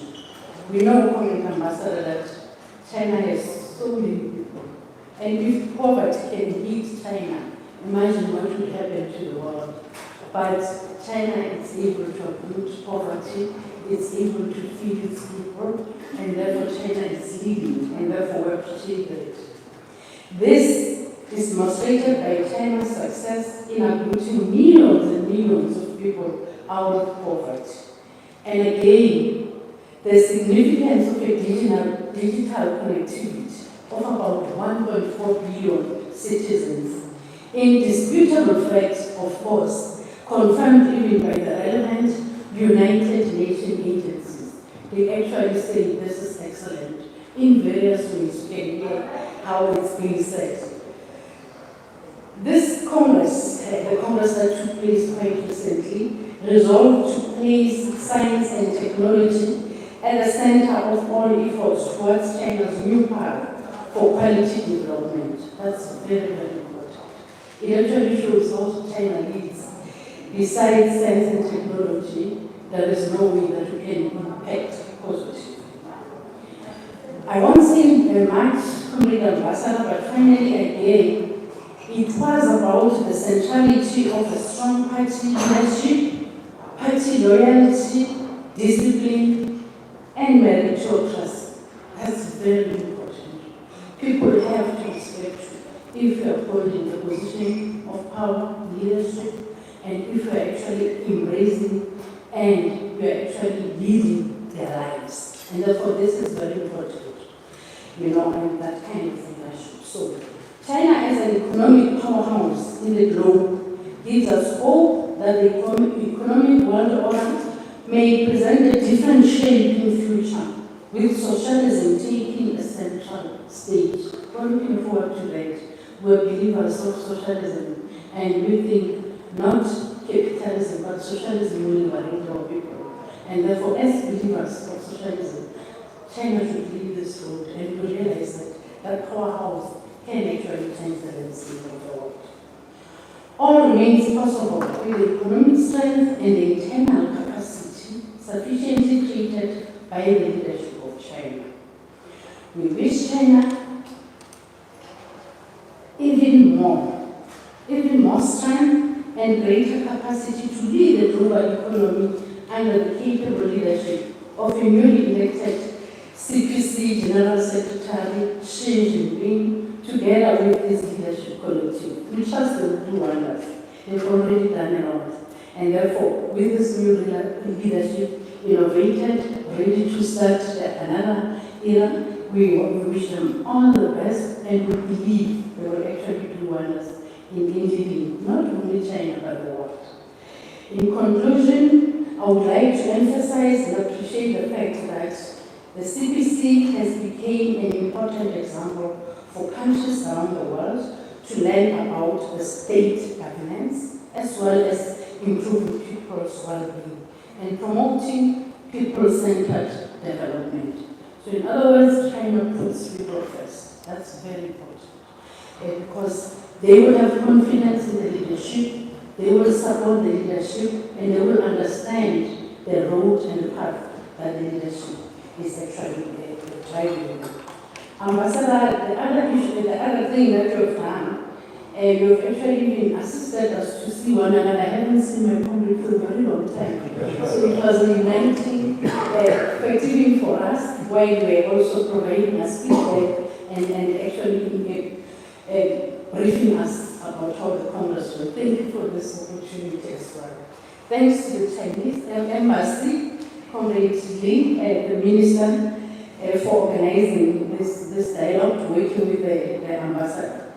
It presents a good opportunity for all of us to reflect on this Congress as an important development. Forward to socialism, forward.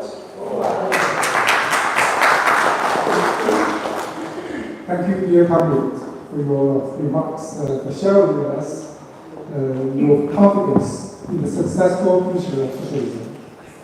Now our speaker is Dr. Tony Serafo Masheka, MP and Director of the Colorado Heritage Institute. The floor is yours.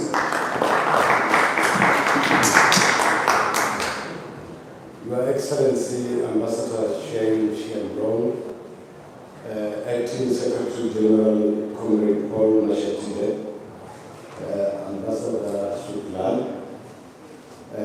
ministers, and all distinguished guests, the African National Congress and the South African Parliament, as well as the Pan-African Parliament, wishes to congratulate the Communist Party of China on their successful 20th Congress and the re-election of His Excellency Secretary General Xi Jinping as the leader of the Communist Party.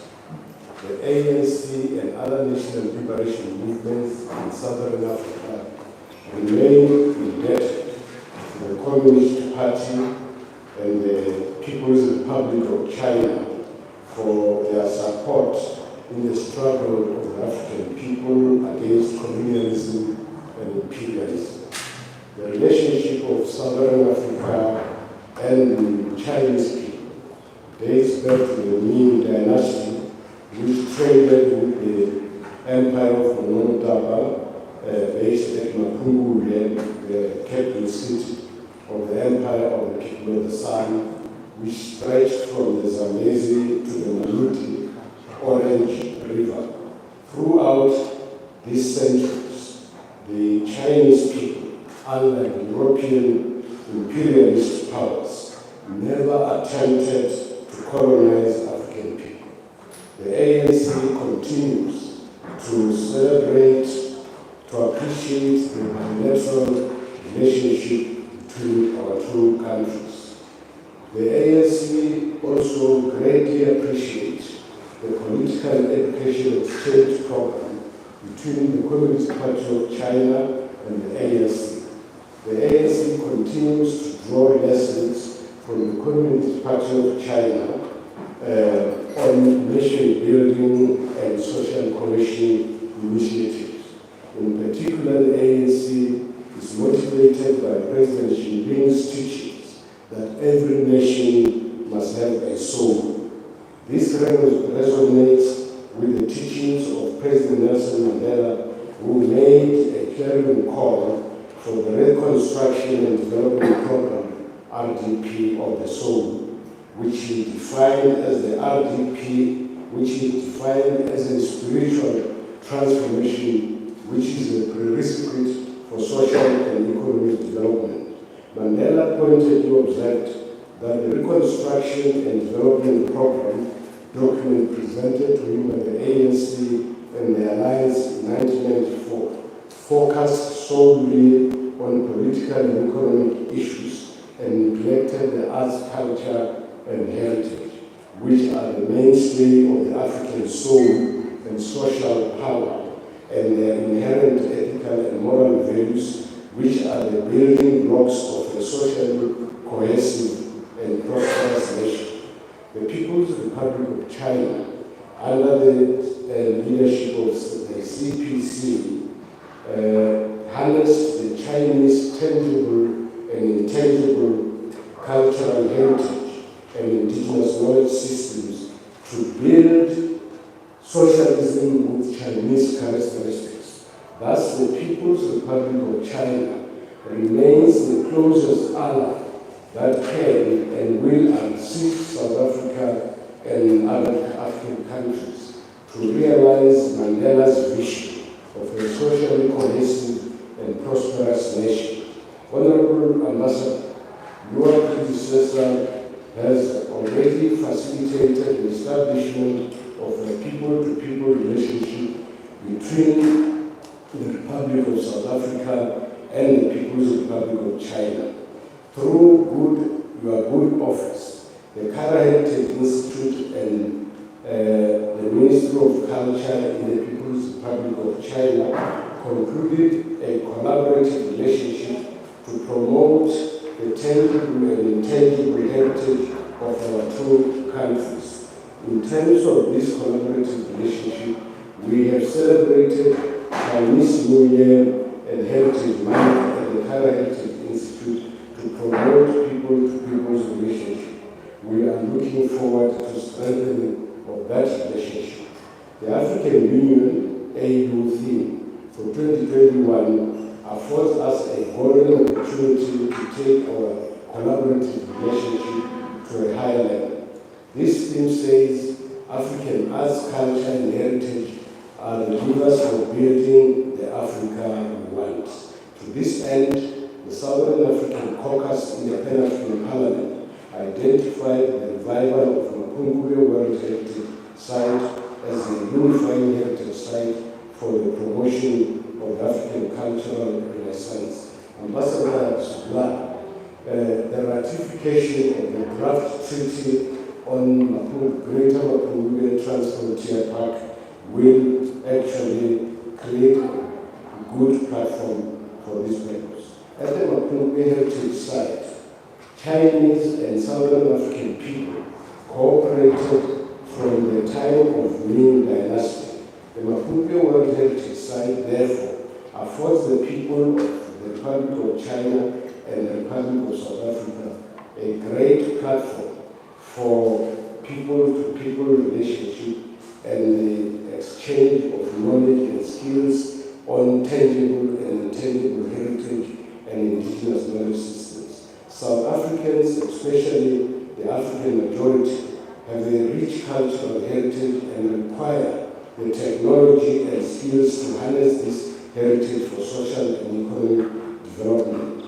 The Communist Party of China, like the Communist Party of Cuba, are the most reliable progressive forces that can assist us to realize Mandela's dream of African humanism, Ubuntu, Ubuntu, and peace and human progress. With the support of the Communist Party of China and the People's Republic of China, under the leadership of His Excellency General Secretary Xi Jinping, the ANC and all the people of South Africa have no doubt that South Africa will be able to harness the rich and diverse heritage for social and economic development, and in particular to combat the triple challenge of poverty, unemployment, and inequality.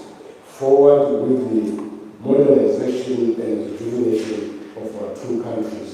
I thank you, Honorable Ambassador, and distinguished guests. Thank you for bringing us the best wishes and greetings from Parliament, the voice of the people. And also, we believe that South African dream and China dream, we can converge with each other. Our next speaker is Nero Sufra, Ambassador of Dutch, Malaysia, and Greece. Ambassador, the floor is yours.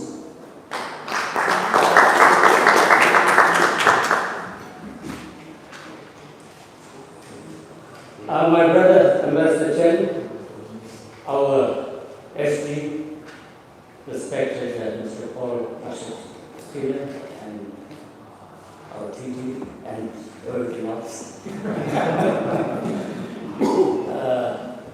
Our respected ministers, my former boss, Ambassador Maita Panamashamana, Honorable Minister Angie Masheka, Honorable Minister Lindiwe Zulu, Ambassador Lindiwe Zulu, my good friend, Honorable Matol Macheta, who I had the good fortune of first meeting way back in the mid-80s when we were both lecturing at UNISA, Comrade Joyce, my good friend, Dr. Monai, Pete Van Pelly, and Mr. Uber. Firstly, Ambassador, let me express my deep appreciation for inviting me to be part of this high-level dialogue. We met here, I recall, in 2012 after the 18-party Congress under the chairship of Ambassador Chiang. And again, we met in 2017 in this very hall with Ambassador Lin to reflect on the 19th Congress. And it's a privilege again to be part of this gathering. I think it's important to reflect on all three congresses together because the 18th Congress marked the beginning of the new era as designated by President Xi, socialism and Chinese characteristics of the modern era. And we've been very privileged that during this decade, President Xi's thought on leadership, on the CPC's thought on the vision for China, has been put together in the 4 volumes on the governance of China. And I think if anyone wants to understand President Xi's vision for China or the CPC's vision for China, it is compulsory reading. And I was very grateful to receive the 4th volume last week, and I'm going to be reading that at the present time. Now, I think what is also very important in reflecting on all 3 congresses is that when the CPC meets, like it does with its 5-year plans, they make sure, as President Xi did in his report to the 20th National Congress, reflecting on the outcomes and what has been achieved since the 19th Congress, that they do deliver on all of the commitments made at Congress. And I think that's one of the remarkable things that we can take as one of the points we need to reflect on. That it's not commitments made for the sake of the audience or for the sake of delegates, but it's commitments made and articulated for domestic and global consumption. There is no party congress in recent times that has warranted serious attention like this 20th Party Congress has. Not the Republican or the Democratic Party congresses in the USA. And perhaps for their own reasons, because there was so much of speculation in the mainstream media about what is going to happen at the 20th Congress, about Xi being endorsed for a 3rd term, and a great deal of criticism around this. And yet we had Angela Merkel governing as Chancellor of Germany for 16 years. No one made a point of this, that she was Chancellor for 16 years. But already the Western media was reflecting on President Xi getting a 3rd term. And I want to say that this is a welcome development for South Africa, for Africa, the global South. Because President Xi has shown his commitment to Africa and the global South. We'll recall that his first visit outside of his region, when he became president in 2013, was to South Africa and the African continent. And we have been very privileged. Perhaps there's no other Chinese leader that has visited Africa more often than President Xi. He has been here in 2013 for the BRICS Summit and a state visit. He was here in 2015 to co-chair the Johannesburg FOCAC Summit with the former President Zuma. And he was here again in 2018 for the BRICS Summit and a state visit again. And that shows his commitment and the commitment of China as being a true friend of South Africa and Africa. I just want to make a few points. In fact, it's very difficult to speak after Ambassador has given us a broad sweep of the Congress, and after the leadership has spoken for an official to speak, it's very difficult because you have covered comprehensively all of these. But I want to focus just on 4 areas, very briefly. What does this mean? Why are we convening here in Pretoria, in South Africa, reflecting on the Chinese 20th National Party Congress? What relevance does it have to us here in South Africa, to Africa, the global South? Does it have any reference? And I want to make a few points around China's view on international relations, on issues pertaining to China and the multilateral global order, China and Africa, and lastly China and South Africa. Let me first also point out that the commitment President Xi made as soon as he became president he made a serious commitment to eradicate poverty by 2020.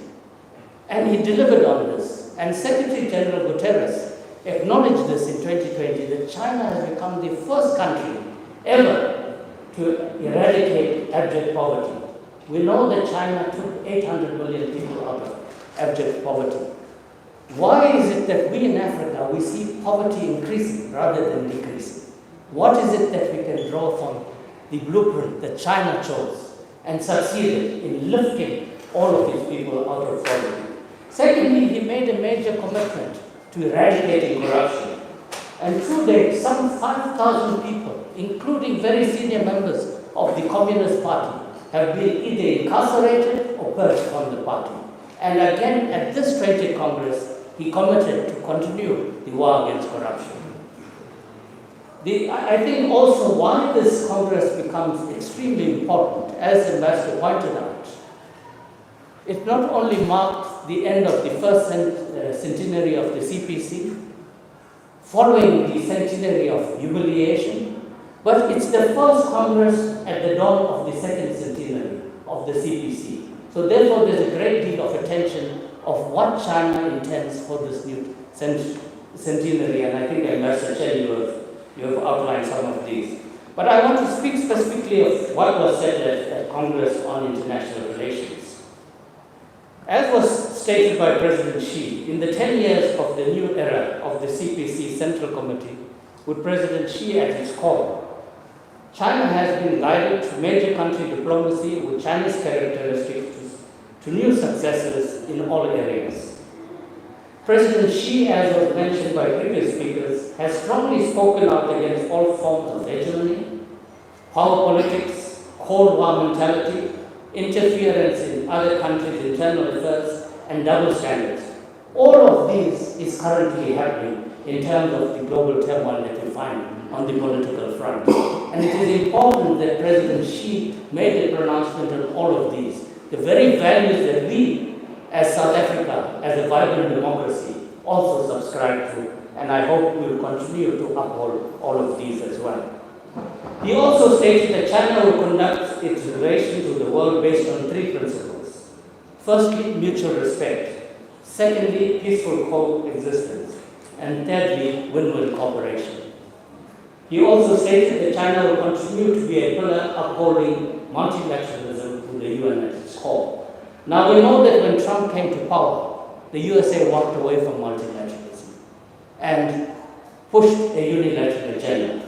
And it was China that, on the international stage, championed the need for the rejuvenation and revitalization of multilateralism, and especially the UN. As recently as 2000, China's contribution to the regular budget of the UN was 1%. By 2020, that grew to 12%, second only to the USA. That also demonstrates China's commitment to multilateralism and the UN system. Secondly, the Trump administration stopped funding peacekeeping, UN peacekeeping operation. It was China that moved in and started increasing funding to the UNDPKO. In fact, today China is the largest financial contributor to the UNDPKO, and China is the largest troop contributor amongst the P5 members. Again, commitment to multilateralism. Also, President Xi stressed the need for a free, inclusive, and open world trading regime.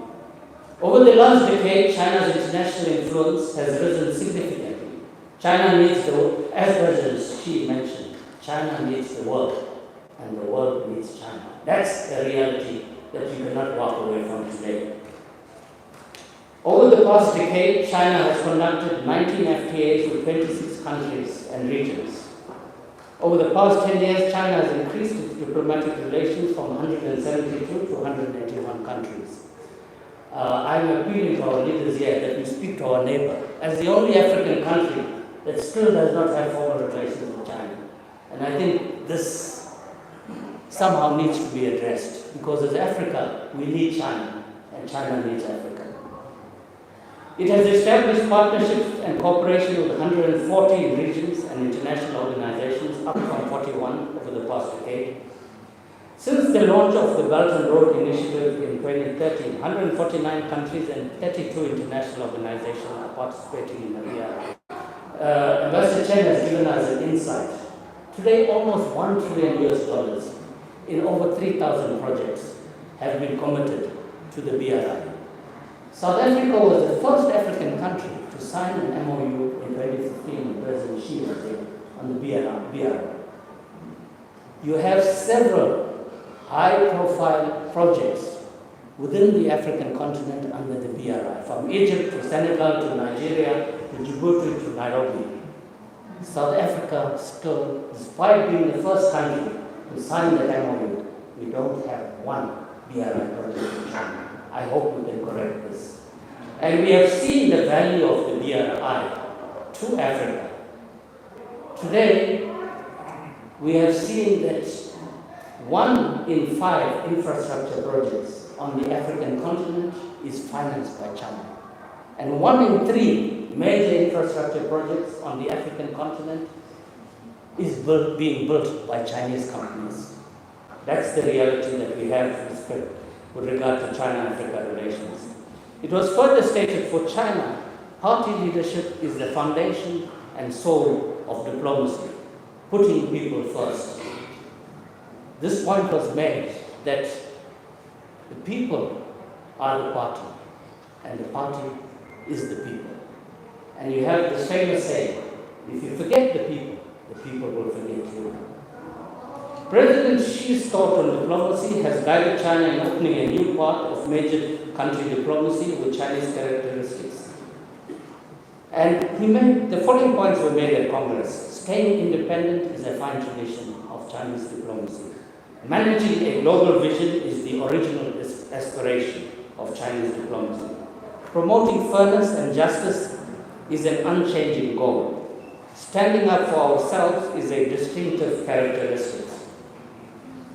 Now, with regard to China and the Global South, there were 2 very important initiatives that were launched. Firstly, China supported the creation of the New Development Bank in 2015 and provided a venue. And last year, a building was inaugurated, a 13-story building by the Chinese government. Today, over 300 people are employed by the New Development Bank, and we're very proud to be part of that initiative. And we got full support from China on the NDB. The NDB enjoys AAA or AA plus rating from the rating agencies today. Secondly, China launched the Asia Infrastructure Investment Bank with 57 founding members. We were invited to be a founding member. Today, of the 105 members that are part of the AAIB, 11 are African countries. Sadly, South Africa is missing from there. And again, I hope we can address this. China also launched 2 very important initiatives pertaining to the Global South and the larger world. The Global Security Initiative and the Global Development Initiative. The Global Security Initiative highlights the fact that no one is safe. You can't take care of your own national security and think you are safe. Security is indivisible, interrelated, and interconnected. And we saw that with the launch by President Xi of the Global Security Initiative. The Global Development Initiative has been a welcome initiative at a time when the global community has totally moved away from development cooperation. And China has stepped into this fold with the Global Development Initiative and aligning this with the BRI.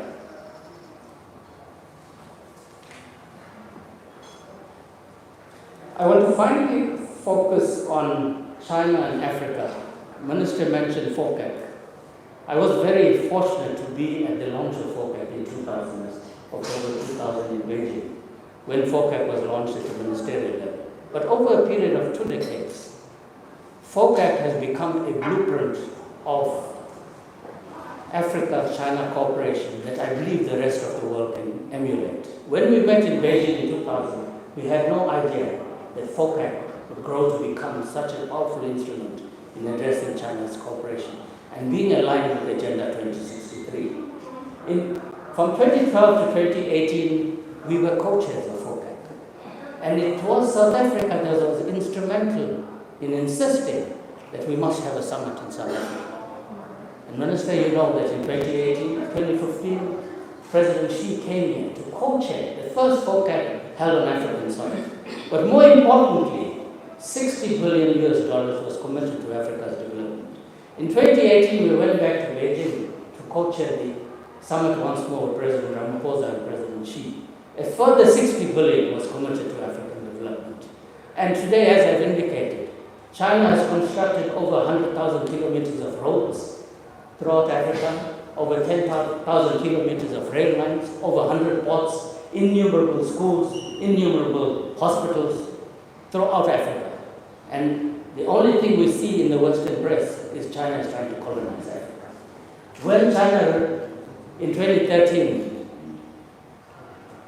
when President Xi announced the BRI, they said this is a blueprint for China to colonize the world. But when you have all of the G7 issuing a blueprint on global development, the recent IPEF, the Indo-Pacific Economic Framework, no one mentions that this is a new blueprint to colonize. But when it's China, it's about colonization, and yet China never colonized anyone. It is those that speak of colonization that have colonized us and China. I believe, finally, the relationship between China and South Africa is sometimes taken too much for granted. Comrade Joyce, you're correct. This forum brings us together. The last time I met Comrade Paul was in Beijing in 2019 when we were there for the Binational Commission. And again, we are meeting under your banner. So you can be a very important force in bringing us together and reflecting on the challenges we have. The party Congress and the new leadership that has been elected, including President Xi, is an opportunity for South Africa and Africa. But it depends what we make out of this opportunity going forward. Because as I've said, the commitment of China and President Xi to Africa and to the relationship with South Africa is unprecedented. Next year is an important year for our relationship. We will mark the 25th anniversary of formal diplomatic relations on the 1st of January 2023. And I think we need to use that occasion to declare 2023 as a year of China-Africa friendship and win-win cooperation. Ambassador, I'm putting that forward to you, so that we focus on this special relationship and the value it has for South Africa and the African continent. Thank you for inviting me, and thank you for giving me this privilege.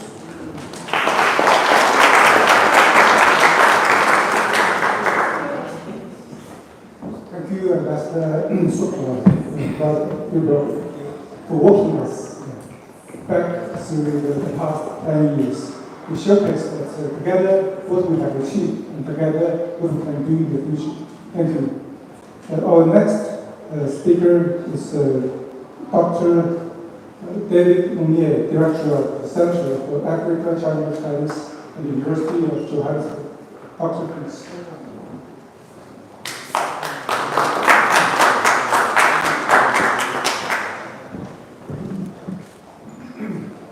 Ambassador Chen, Minister Lee, Treasurer General, SG, Cabinet Ministers, and Comrade Ambassador Sokram, colleagues from the media, and all distinguished participants. Let me take this opportunity to congratulate the CPCs on this successful 20th Congress. The Congress has also has given us a time for reflection on China's 2 centenary goals. The second centenary is to be reached by the year 2049, the centenary on the founding of the People's Republic of China. It aims to bring, and I quote, bring the per capita GDP up to the level of moderately developed countries and realize modernization in the main. The Congress came at a critical time as the entire party and the Chinese people of all ethnic groups embarked on a new journey to build China into a modern socialist country in all respects and advance towards the second centenary. It was politics that the General Secretary started with outlining China's achievements in the last 10 years of his service as President of the Republic. After ascending to power, President Xi Jinping promised that his administration will continue to strive for great rejuvenation of the Chinese nation. He characterized this grave responsibility as tailored for the well-being of the people. It is thus not surprising, but unique nonetheless, that the happiness has formed a noticeable pursuit of China under President Xi Jinping. President Xi Jinping's tenure thus far has been a far mixture of far-reaching reforms and formidable challenges. He was fortunate to have come to power after the global recession against which China did extremely well. By 2012, China had already supplanted Japan as the second biggest global economy. The country had comfortably itself into international system as a factory, as a manufacturing hub. Shortly after becoming president, President Xi Jinping launched the Belt and Road Initiative, which is an infrastructure blueprint of colossal proportion and unparalleled in history. The BRI is a contemporary invasion modeled on the legendary Silk Road. It has the Silk Road, which also connects China, Africa, Central Asia. The 21st century maritime, which was combined to form the BRI, has indeed brought all of us to think quite seriously on how to close infrastructural gap, including on our own continent. By any standard, the BRI is a massive achievement, and the fact that more than 149 countries have signed to it just speaks volumes. It is also in tandem with the Chinese dream that President Xi Jinping proclaimed. The global recession has prompted China to intervene in economic activities. However, the first place that President Xi Jinping visited outside Beijing as Secretary General on 18 December 2012 was Shenzhen. And we all remember that in the opening, President, the leader of CPC then, Dan, also visited Shenzhen. This visit signaled President Xi Jinping will continue the reforms and the opening up policy that had been China's blueprint since 1978 up to 2007. This was a major departure from the planned economy and what we have observed ever since as a resilient and a dynamic Chinese economy. The slower but more sustainable growth that China has enjoyed since 2013 justifies the dynamism and fortune of China's economy under President Xi Jinping. No longer content with being the chief factory of the world, contemporary China is venturing into service and tech industries, and this has ushered in a period known as the new normal.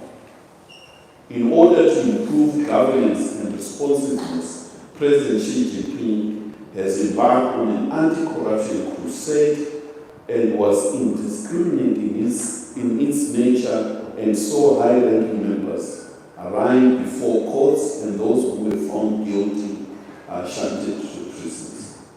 If we do not care, dare offend hundreds of thousands of corrupt officials who will have offended 1.3 billion people. That is one of the major statements that I noted. And the mere fact, the second most interesting statement that I also noted is that it doesn't matter how glorious the past is, the party must and should constantly reform itself. I think this not only speaks to CPC, it speaks to all progressive forces, including our own nationalist movements. Again, all this was calculated towards winning the genuine trust of ordinary Chinese people. China has over the years managed to eliminate extreme poverty, increasingly CPC has become closer to the people as the latter has espoused President Xi Jinping's people-centered approach to development. Thus, China has not only sustained economic and political stability, it has also contributed to various factors such as reduction of toxic emission, whose success will enhance the quality of life. We all remember the early days getting into China. It was really hard to see 2-3 cars ahead of you. Today, if you are in Beijing, the quality of air has improved. Beijing has become like Africa. When you look up, you see a blue sky. These efforts are indeed amazing, and we all need to follow in dealing with the issue of climate change. Internationally, China has also made a massive achievements, such as the BRI referred to earlier.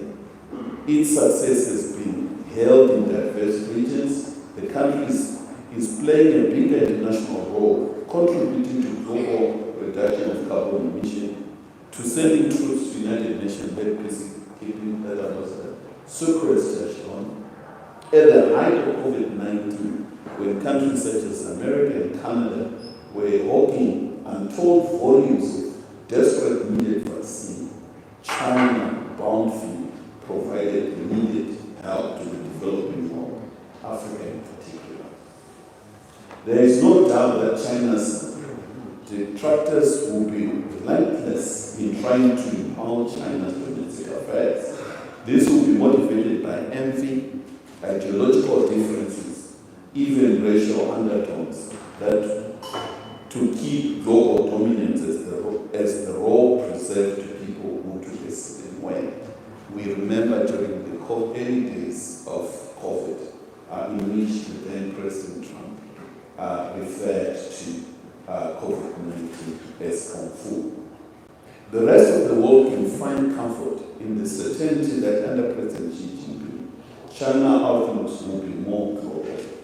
This will entail support for equality in multilateral organizations such as the United Nations. And yet, we need to insist that China's efforts within multilateralism goes hand in hand in Africa's yearning for the democratization of these institutions of global governance.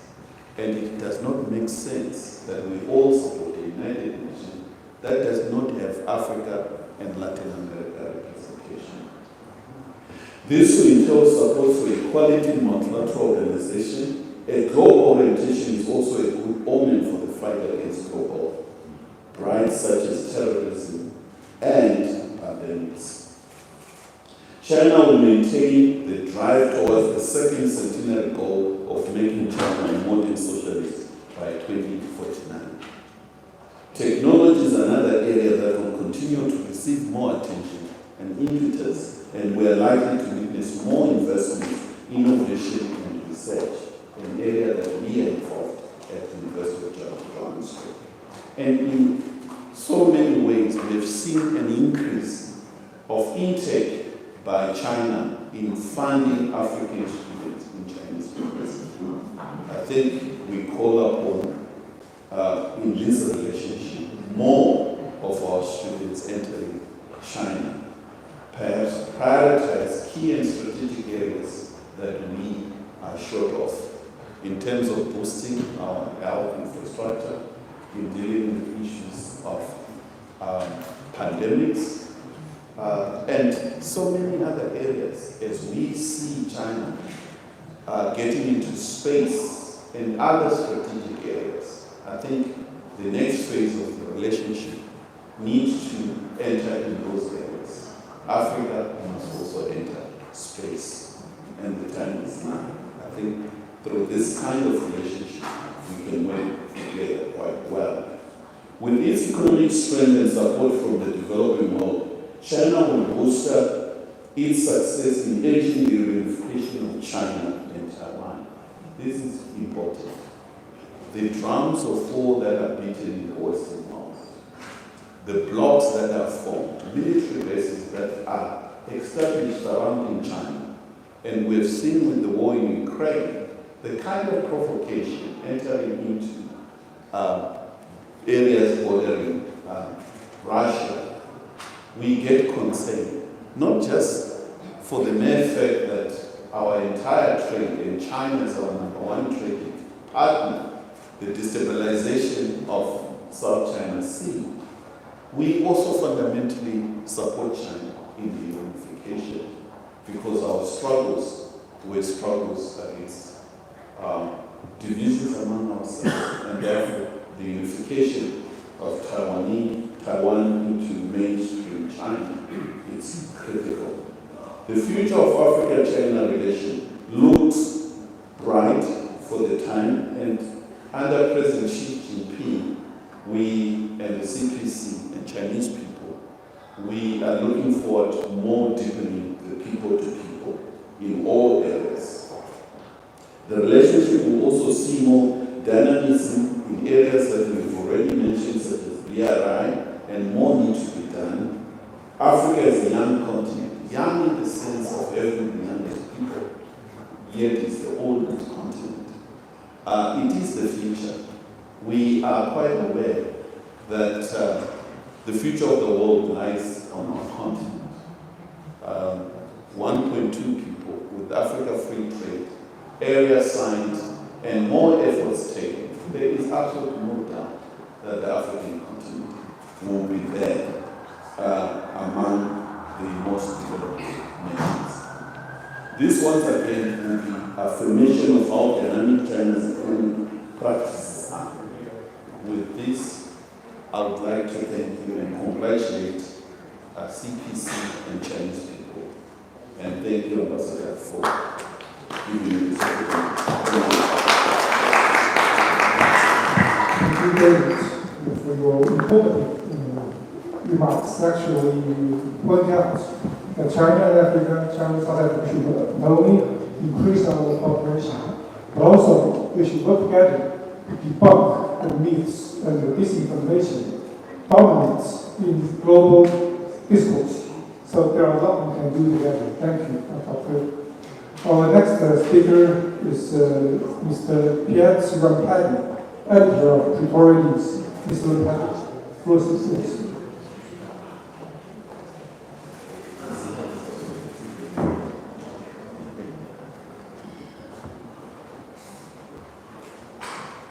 Ambassador of the People's Republic of China, His Excellency Shen Shatong, Mr. Li Zigang, Minister and Chancellor of the Chinese Embassy in South Africa, SSCP General Secretary Mr. Solima Faye in absentia, and Treasurer Major Joyce Moroba, ANC Treasurer General Mr. Paul Mashakile, and ANC member Nate Matola, our honorable ministers, Mayor Enjun Seha, Mayor Maiten Panashawan, and Mayor Zulu, Ambassador at Large, Mr. Amit Supra, Dr. David Munyani, and Mr. Edmund Lugal, members of the diplomatic corps present here. It is a great privilege to stand here before you and take part in this high-level dialogue on the 20th National Congress of the Communist Party of China, CPC, which successfully concluded its business in Beijing over the weekend. It is a privilege I will forever cherish, and once more, thanks to the Chinese Embassy for inviting me. When Chairman Mao Zedong, the founding father of the People's Republic of China, took to the podium at Tiananmen Square in Beijing in 1949, he made an interesting declaration in his victory speech. He began by officially informing his newly liberated people that the People's War of Liberation had been won. Chairman Mao then took his audience through his vision of the new China, his socio-economic reforms, how the People's Liberation Army would defend China's territorial integrity and relieve the population of decades of pain and suffering, amongst others. However, his most important message was left to the outside world, especially the West. He said, and I quote, "Now we portray to the governments of all the countries that this government is the sole legal government representing all of the People's Republic of China. Any foreign government that is willing to observe the principles of equality, mutual respect, mutual benefit, of territorial integrity and sovereignty, this government is willing to establish diplomatic ties with." End of quote. Chairman Mao used the occasion to also mentally prepare his compatriots for the tough road ahead, saying they needed to have a fighting spirit. It was a turning point for the People's Republic of China as he ushered in a new era. It was also a departure from modern essential of humiliation and subjugation of the People's Republic of China by the West. Right there, Chairman Mao laid the foundation to develop the People's Republic of China. He started the transformation of his country from a poor Western satellite state to a global power within 70 years. It marked the beginning of the end of poverty and underdevelopment in his country, even though it was never an easy task. Chairman Mao had inherited a poverty-stricken, backward and primitive country, which relied on agriculture as the backdrop of its economy. When he took over the country, about 80% of the population depended on agriculture for survival, according to experts. However, Chairman Mao said the People's Republic of China, on an unprecedented upward growth trajectory, anchored on massive industrialization.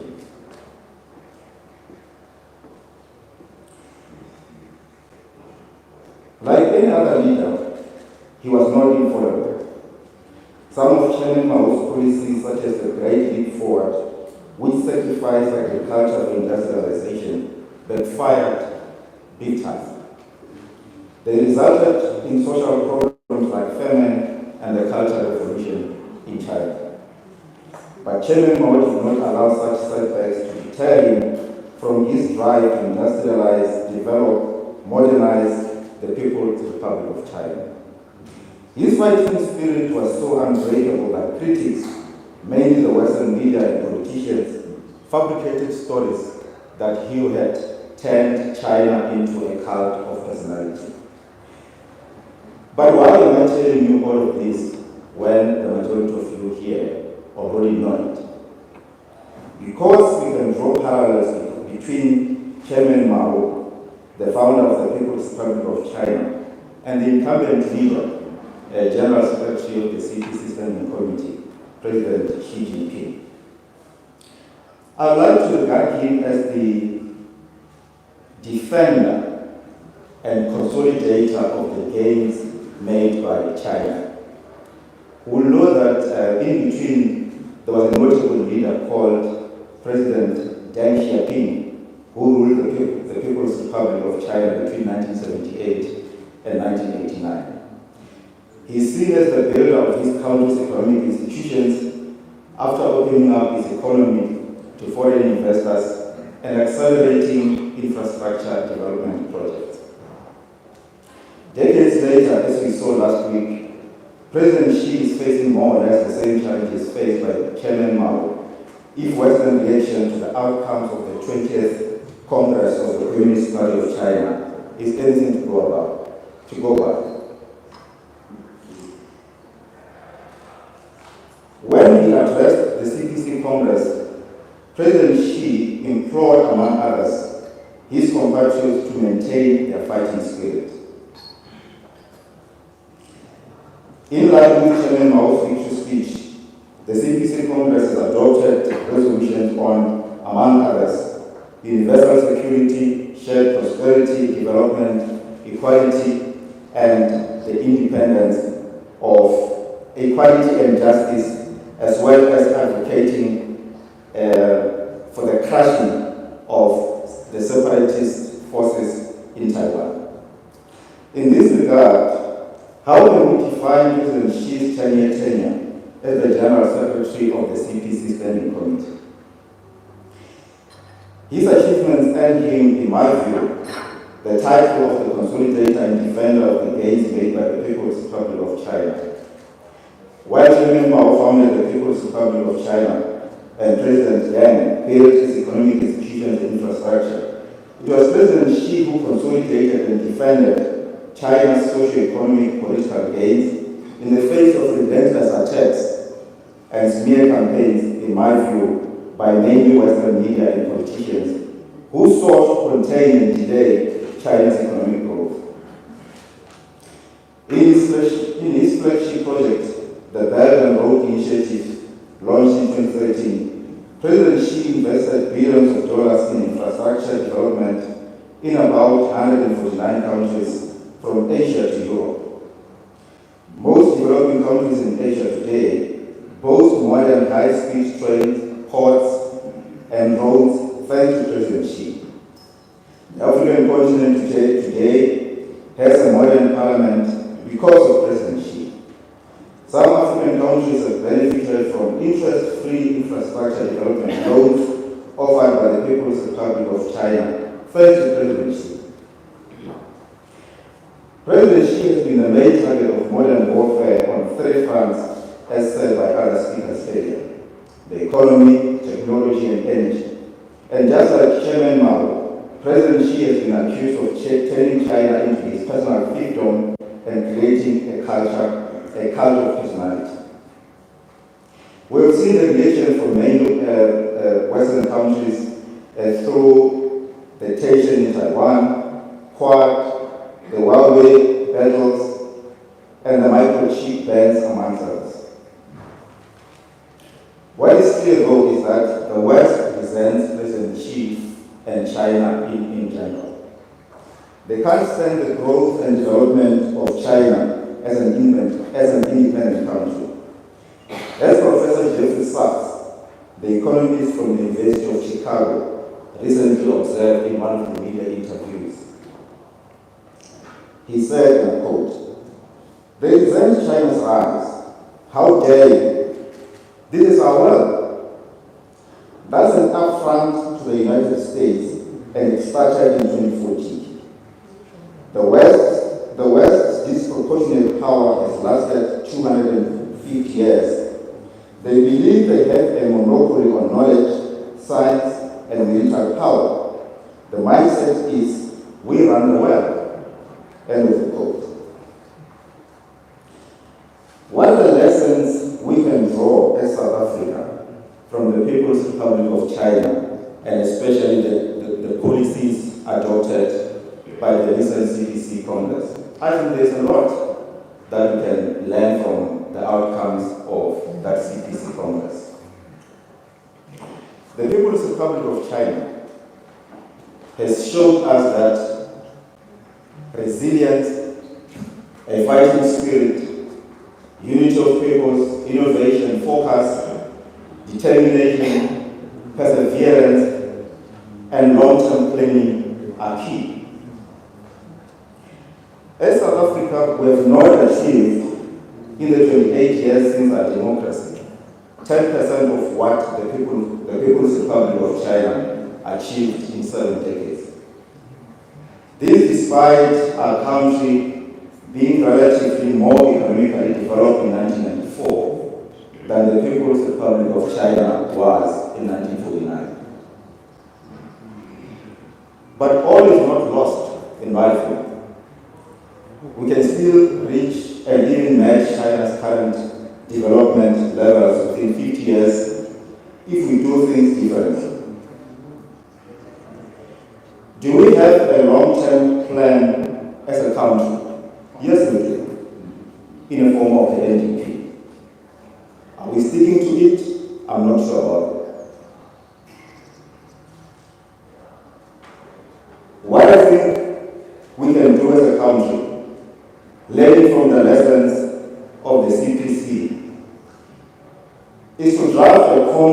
shared long-term economic development plan and stick to it, regardless of who is in power or which political party is in power. If we do that, we can also achieve that which China has achieved.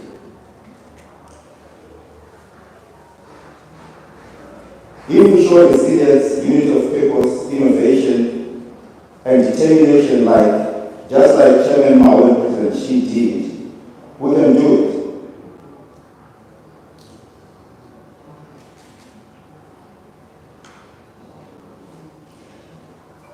Is our policy, socio-economic and political policy, stable and predictable? I don't think so. For example, if you were to ask me tomorrow, what is our policy on Israel? I won't be able to give you a clear-cut answer on the spot. Why? One moment we talk about downgrading the Israeli embassy. The next moment we talk about promoting mutual trade and development between South Africa and Israel. One moment we castigate any South Africa who travels to Israel to go and represent our country. The next moment, we welcome a new Israeli ambassador to South Africa. Those are the kinds of policy unpredictabilities that I think are not helpful to our country, and we can learn a lot from the CPC when it comes to policy stability as well as predictability. If you ask me what I think of what's currently happening across our metros in Gauteng, I'll say it doesn't inspire confidence.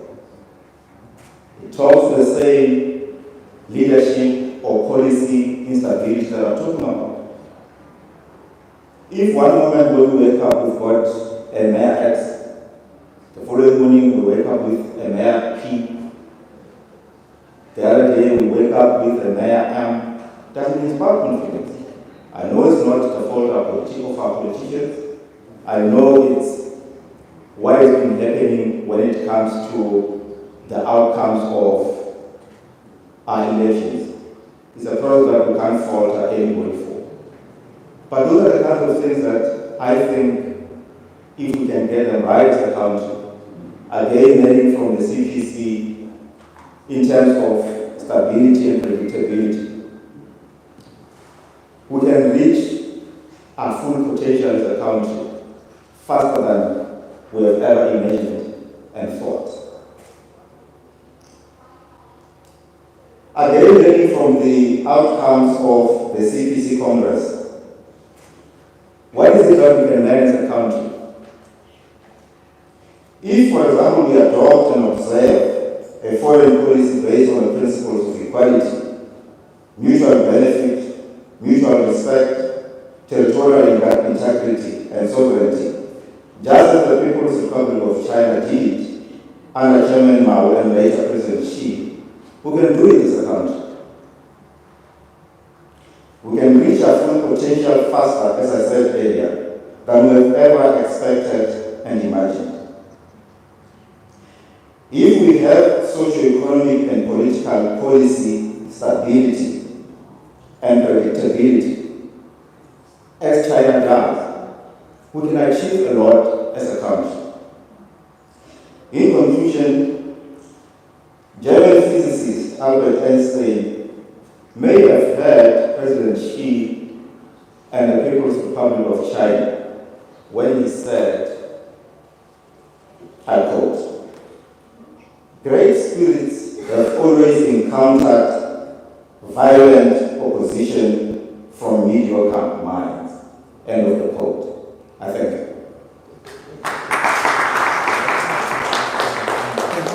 For your remarks and your emphasis on the final speech. Last but not least, I give the floor to Mr. Edmund Uga, student representative of the University of Johannesburg. Mr. Uga, the floor is yours.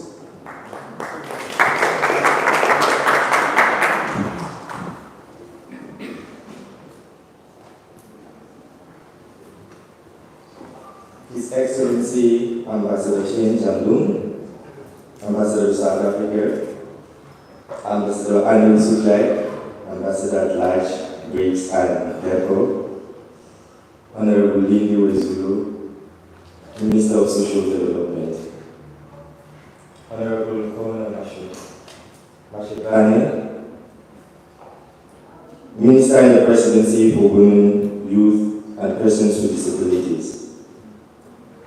Mr. Lee Zine, Minister of the Embassy, Honorable Matilde Sorofe, Member of Parliament,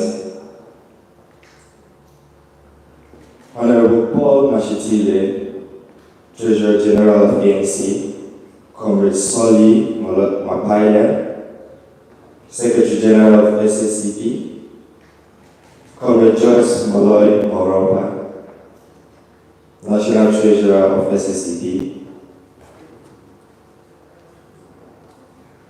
Professor David Moyen, our Director of the Center for African China Studies, Mr. Pete Rampedi, Editor of Pretoria News, all protocol duly observed. About a month ago, the Chinese Embassy organized an easy competition across South African universities with the theme Xi Jinping's thoughts through South African students' eyes. The easy competition had several prizes, from the Ambassador Prize to the first prize, second, and the third, and I was honored to win the Ambassador Prize.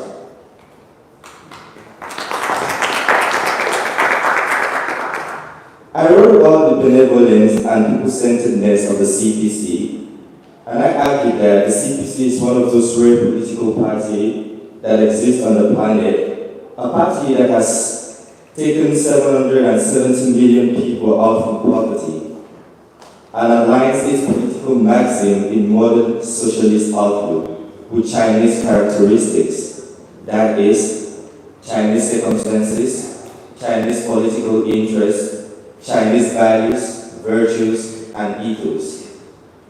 I aim to find answers from the 20th National Congress to understand better Xi Jinping's governance and why China created a miracle of poverty reduction and development.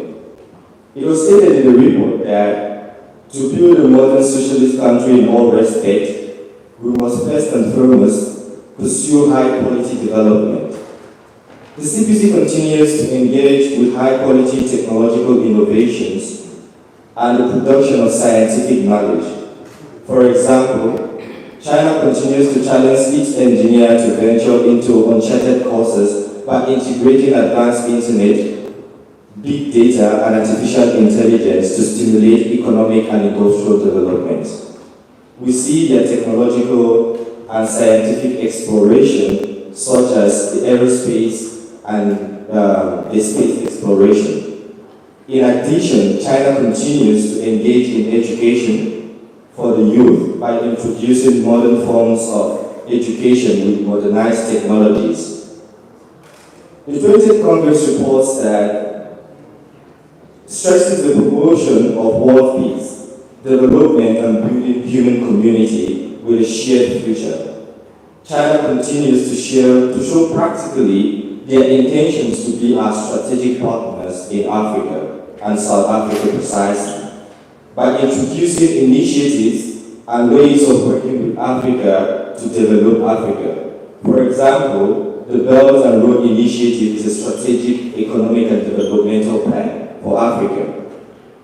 Finally, the CPC continues to seek means of agricultural development and the development of the rural areas for the betterment of the people. China continues to explore ways to partner with Africa, especially South Africa, in the frontiers of development. China strives to partner with Africa as equals to lead Africa to sustainable development. This aspect makes the CPC and President Xi Jinping's governance a benevolent governance. I now ask, how can we, the South African youth, contribute our quota to the politics and the governance of South Africa? like Chinese youth with the spirit of patriotism, how can we, the South African youth, continue to be patriotic to our country and engage in ways that poise South African-China relationship and strategic partnerships? In what follows, I explore three aspects. First, the 20th National Congress reports that education, science and technology, and human resources are the fundamental and strategic pillars for building a modern socialist country in all respects. As youth of South Africa, we must realize that education, science and technology are essential factors that contribute immensely to boosting our economy and improving our daily reality.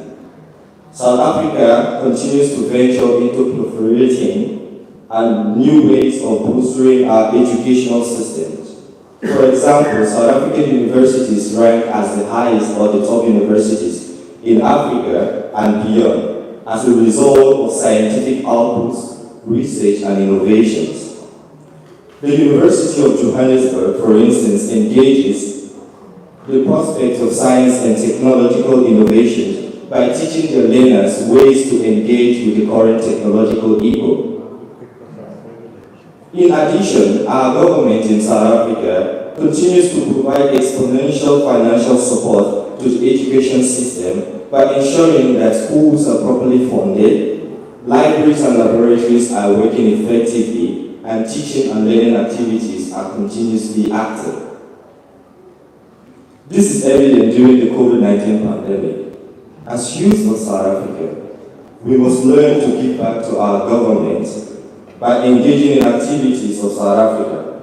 We must learn to contribute our quotas to the country's development, and one way to do so is to become educated ourselves, to become innovative, and to aspire to be at the frontiers of knowledge production.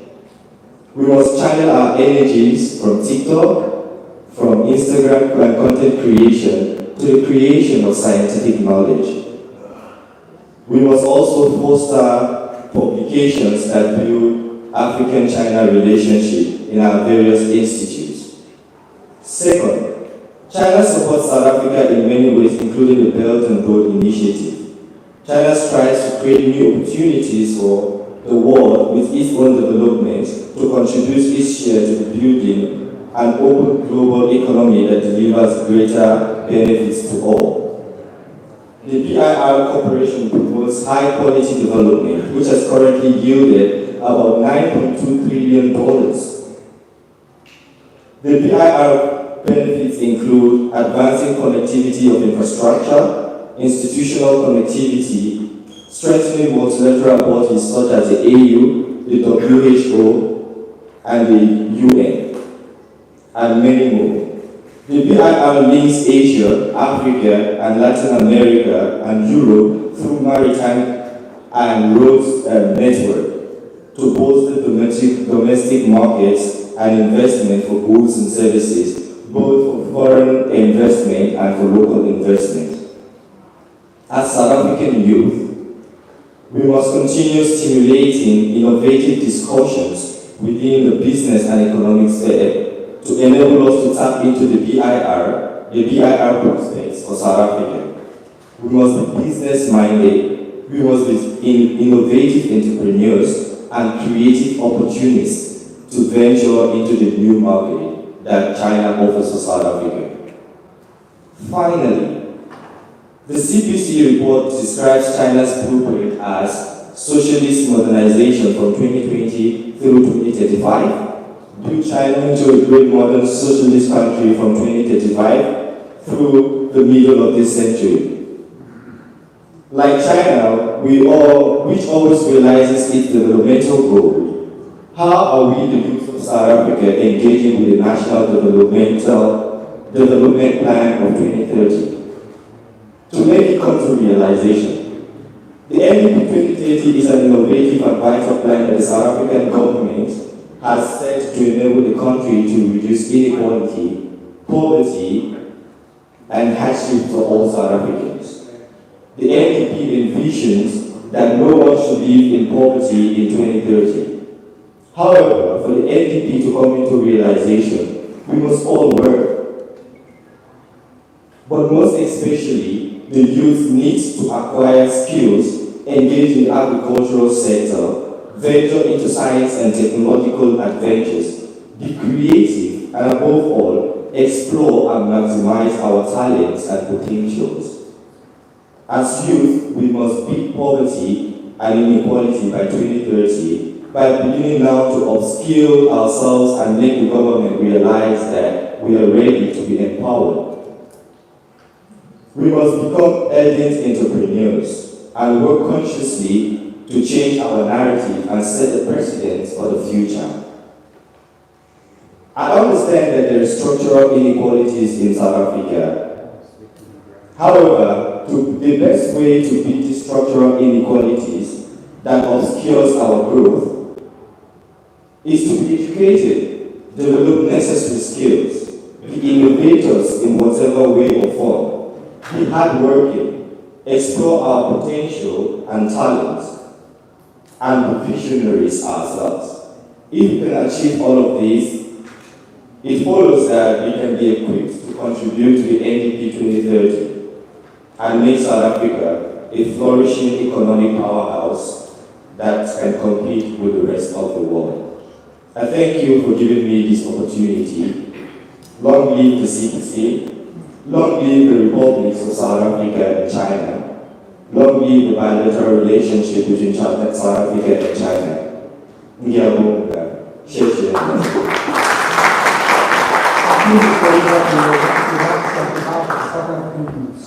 My thanks also goes to all the invited guests, especially members of the media.